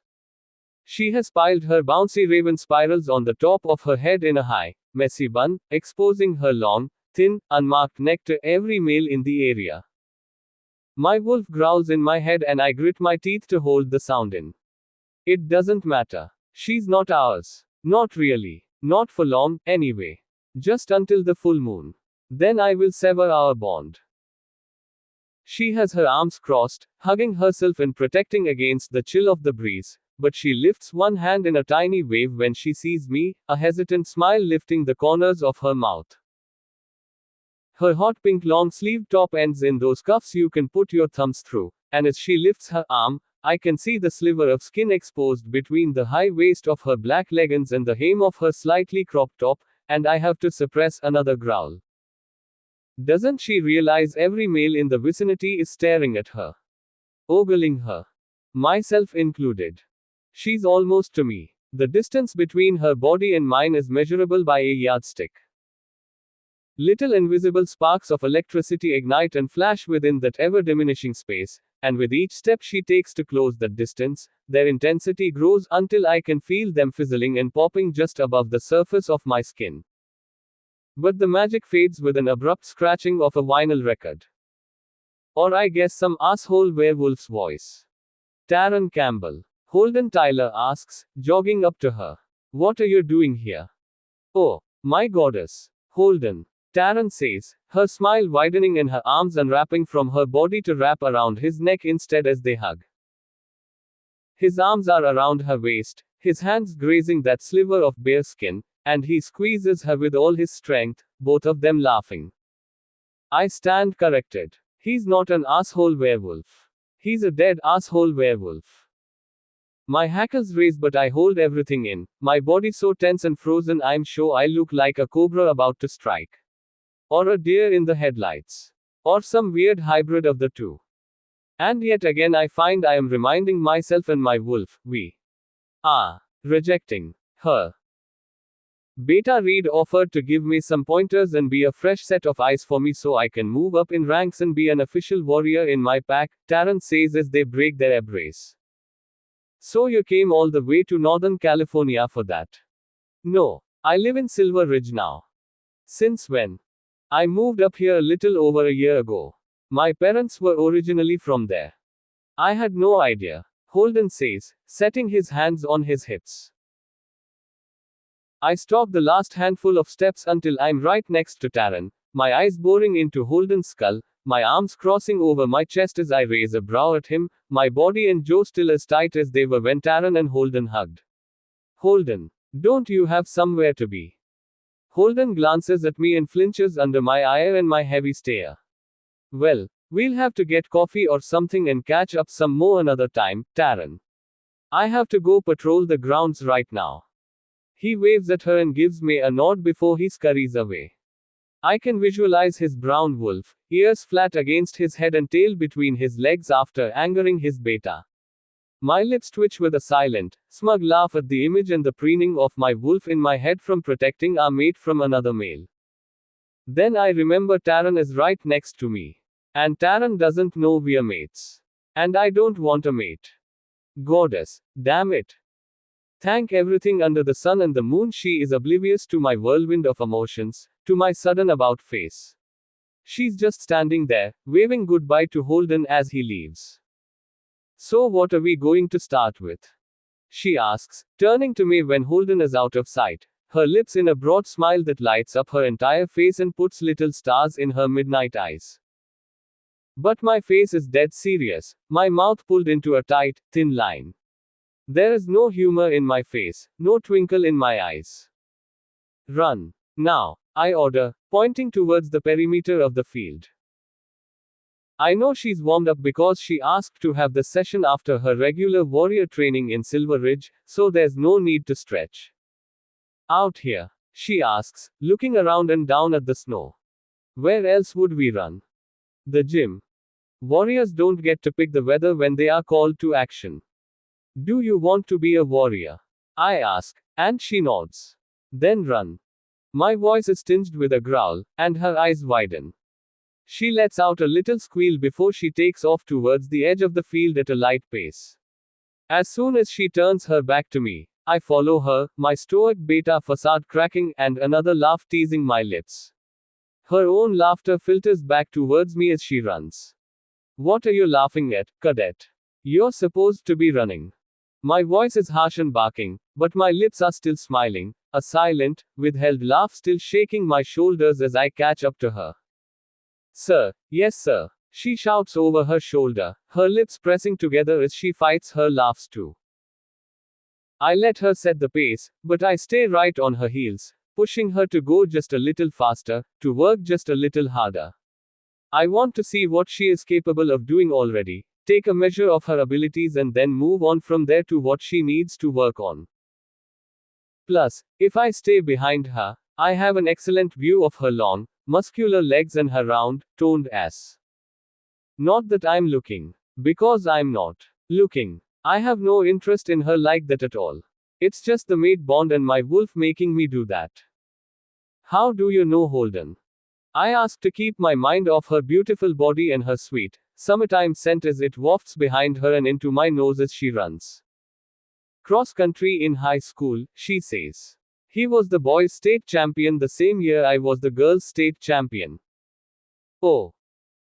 I am calm and collected on the outside, but on the inside, my wolf is dancing with glee that there aren't any lingering feelings or a forgotten relationship between them. Not that I care. Those are just my wolf's feelings, not mine. I stay quiet after that. I don't trust my wolf to keep his jealousy and possessiveness in check. I don't trust him to not force me to do something idiotic because of that jealousy and possessiveness. Instead, I take advantage of our comfortable silence and assess her speed, gait, and breathing, taking mental notes on the minor constructive feedback I want to give her. We run several more laps in the same manner until I can tell her body is loose and ready for a more intense workout. Water break, cadet. I yell. She adjusts her trajectory towards the water jugs, where the current pre-warrior trainees are gathering to get their own drinks. Sebastian looks on with his arms crossed as he gives them their water break. I stand next to him while I wait for Taryn, my Joe working as our pack members surround her to get their water, some of them shooting her second glances.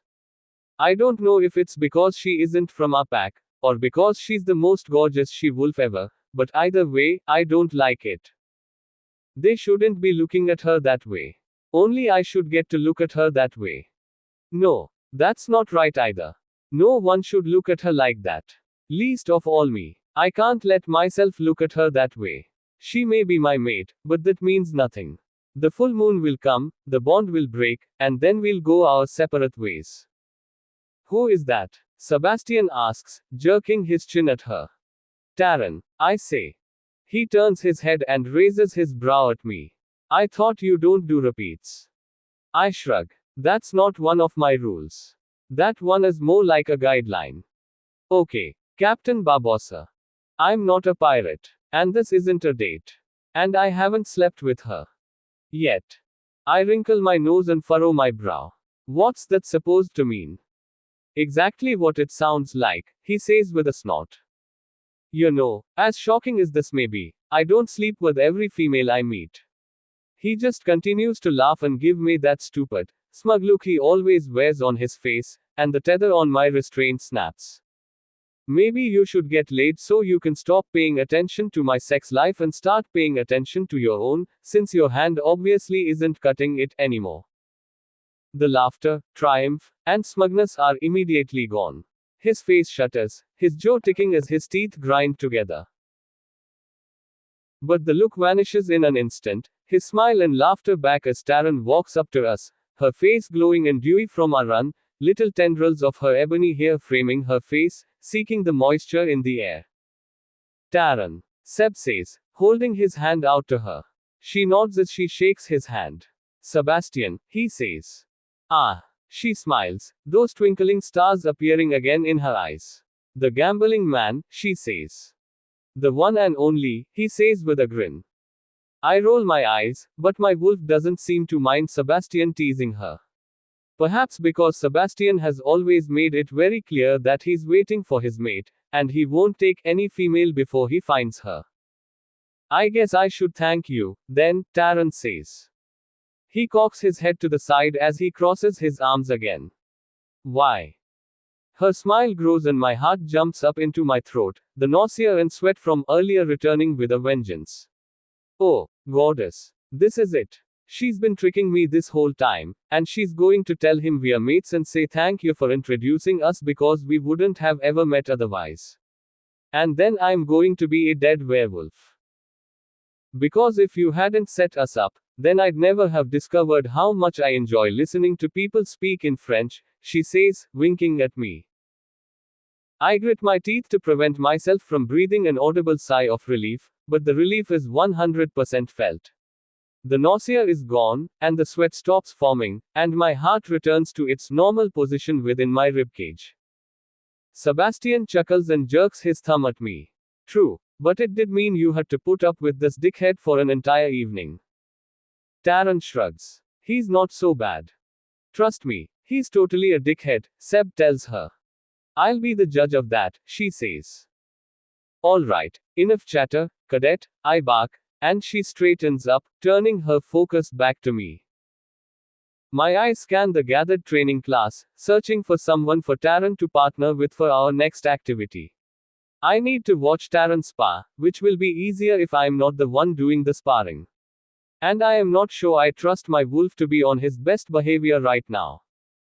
Maddie, I yell, summoning Wesley and Sebastian's younger sister over.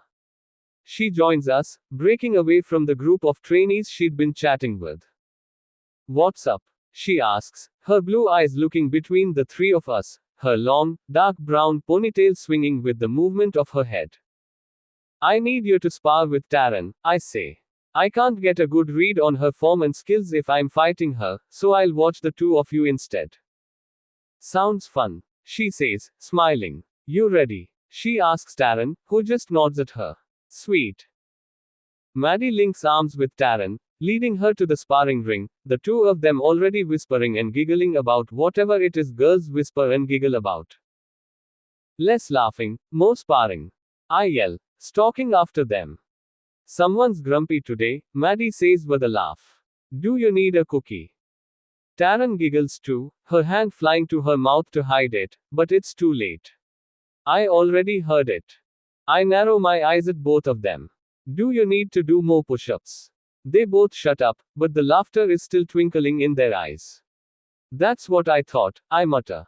Ready positions. Now. I point to the center of the ring, and they both scurry to get into position, crouching and bringing their hands up close to their chests. I examine Taran's stance and posture, adding to my list of feedback.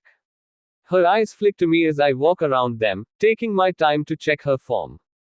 And maybe to check out her form. She gives me a smile, quick as a wink, but they're all the same. I return it without a thought, my smile just as brief as hers, before I return to drill sergeant mode. Begin. I yell, ready to find out if my mate can hold her own against a lichen female. I spar with Maddie for at least an hour. Maybe even more. I lose track of my wins and losses, but I know we're pretty even. She may have one or two more wins than me, but since she's a lichen and I'm just a werewolf, I'm feeling pretty good about myself and my abilities. I just have to hope she hasn't been taking it easy on me. That would be embarrassing. I scramble to my feet after getting pinned by Maddie again, readying myself for another round, when Reed walks into the ring with us. That's enough, he says. You can clean up. My shoulders slump in relief, and I follow Maddie out of the ring and towards what I assume are the locker rooms, but Reed grabs my hand, stopping me. Not you, he says. We're not done yet. I glance back at him, forcing my eyes to stay on his face instead of wandering lower. So far, the entire time I've been here, I have had to remind myself not to ogle him. But his tattered biceps that his black t-shirt sleeves can't contain, and his broad, muscular shoulders that stretch and bulge beneath the fabric, and those damn grey sweatpants are all very distracting and have me almost drooling, have me ready to act on what I told Blake I wanted to do to him, climb him like a tree. What is it about grey sweatpants on men, anyway? I blink and swallow, pushing back my wandering, indecent thoughts. We're not. He shakes his head. I need to see your wolf still. Oh.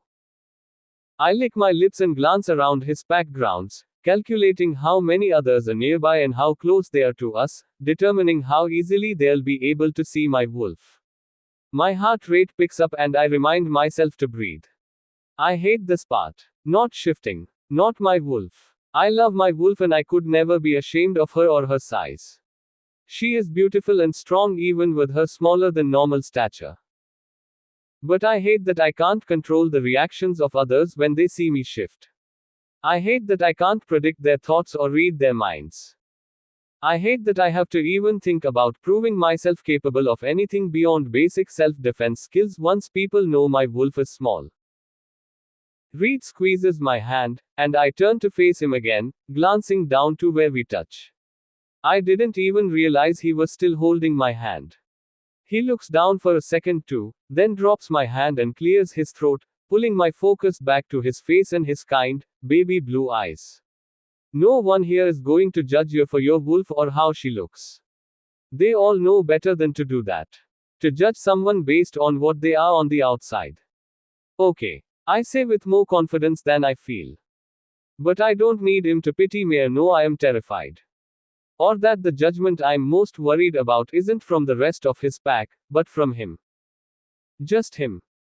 It's not logical, since he hasn't given me any reason to doubt him, but it's the truth. His reaction to my wolf feels important, feels like it may be a turning point for our relationship.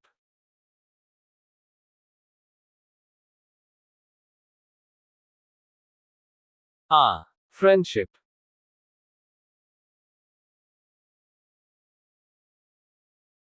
If he judges me, or pities me, or laughs at me, I'm pretty sure it might break me more than any other reaction anyone has had to her.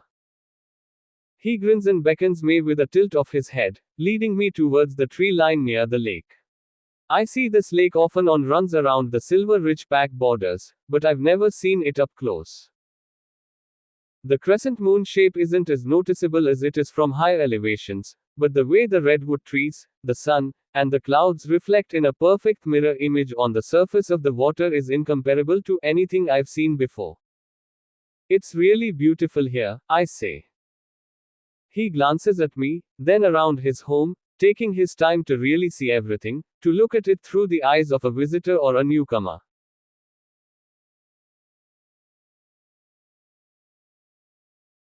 I'm so used to it, sometimes I forget to appreciate what we have here. He looks at me again. Silver Ridge is pretty too, though. I've been there before. It's different from here. We don't have a lake, and we get more snow and get it sooner than you do. And it's colder. Although it's cold as balls here, too. My body shivers as an icy breeze blows by us, as if to emphasize my point. See. You don't like the cold. He chuckles. I am from the San Diego area, I remind him. I am used to beaches, canyons, and big cities. To me, cold is when you need a hoodie or maybe a cute scarf around your neck. This is Arctic temperatures to me. He laughs even harder. Again, I guess I am just used to it. I cross my arms to block against the breeze that is picking up into a full wind. HMPH. Okay, I'll try to make this quick, he says, lifting his hands in surrender as we reach the tree line. Since we are not in the same pack, we won't be able to minglink. After we shift, we are going to run the perimeter of the lake. There is a man-made, or, I guess, a wolf-made, path you should be able to find no problem. Just follow that all the way around and back to this spot, and then we'll be finished for the day. I nod and glance around until I see a tree with a trunk large enough to hide my body while I strip before I shift. Nudity is pretty normal for us as wolves, since our clothes rip if we have to shift in a hurry, but it's just common courtesy to give privacy if you are able to. If the situation allows. And, as much as I want to see Reed Thomas in the buff, I promised myself I would be on my best behavior today and not act on my dirty thoughts about this sexy as hell male who doesn't want a mate. Easier said than done with the way my thoughts about him have been racing every time my eyes land on his delicious body. Which is another reason I decide to take the route of caution and change behind a tree. I take my shoes and clothes off as fast as I can and shift right away so I'm not naked in the chilly, almost winter air. It's even colder here under the cover of the trees where the sun doesn't reach the forest floor. My bones crack and reset. Gray, white, and tan fur sprouts from my skin, and before I know it, my petite wolf is standing where my human body was just moments ago. I shake out my fur and stretch my legs, then trot around the trunk and back towards Reed, who is still in his human form. I huff and give a small growl, doing my best to convey my annoyance with him, even in my wolf form. But he is unfazed, his attention fully on my wolf and not on my attitude. He circles around me, his face unreadable and his eyes scanning me, assessing me, and my nerves are back in full force. I want his approval, am eager for it. I need it in a way I haven't needed approval from anyone in a very long time. I sit on my haunches and wait, trying to seem patient, even though I am anything but. Each passing second of him staring at my wolf without saying a word adds another butterfly to my stomach and an extra beat of my heart until I'm about ready to explode. Beautiful, he says, just when I think I can't wait any longer. No offense, but your alpha is a dumbass.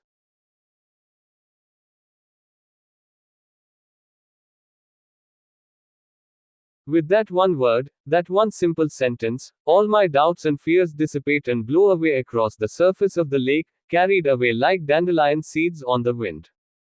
My wolf wags her tail at his praise, like some attention-seeking pup, and I roll my eyes at her, even though if I had a tail I would wag it too.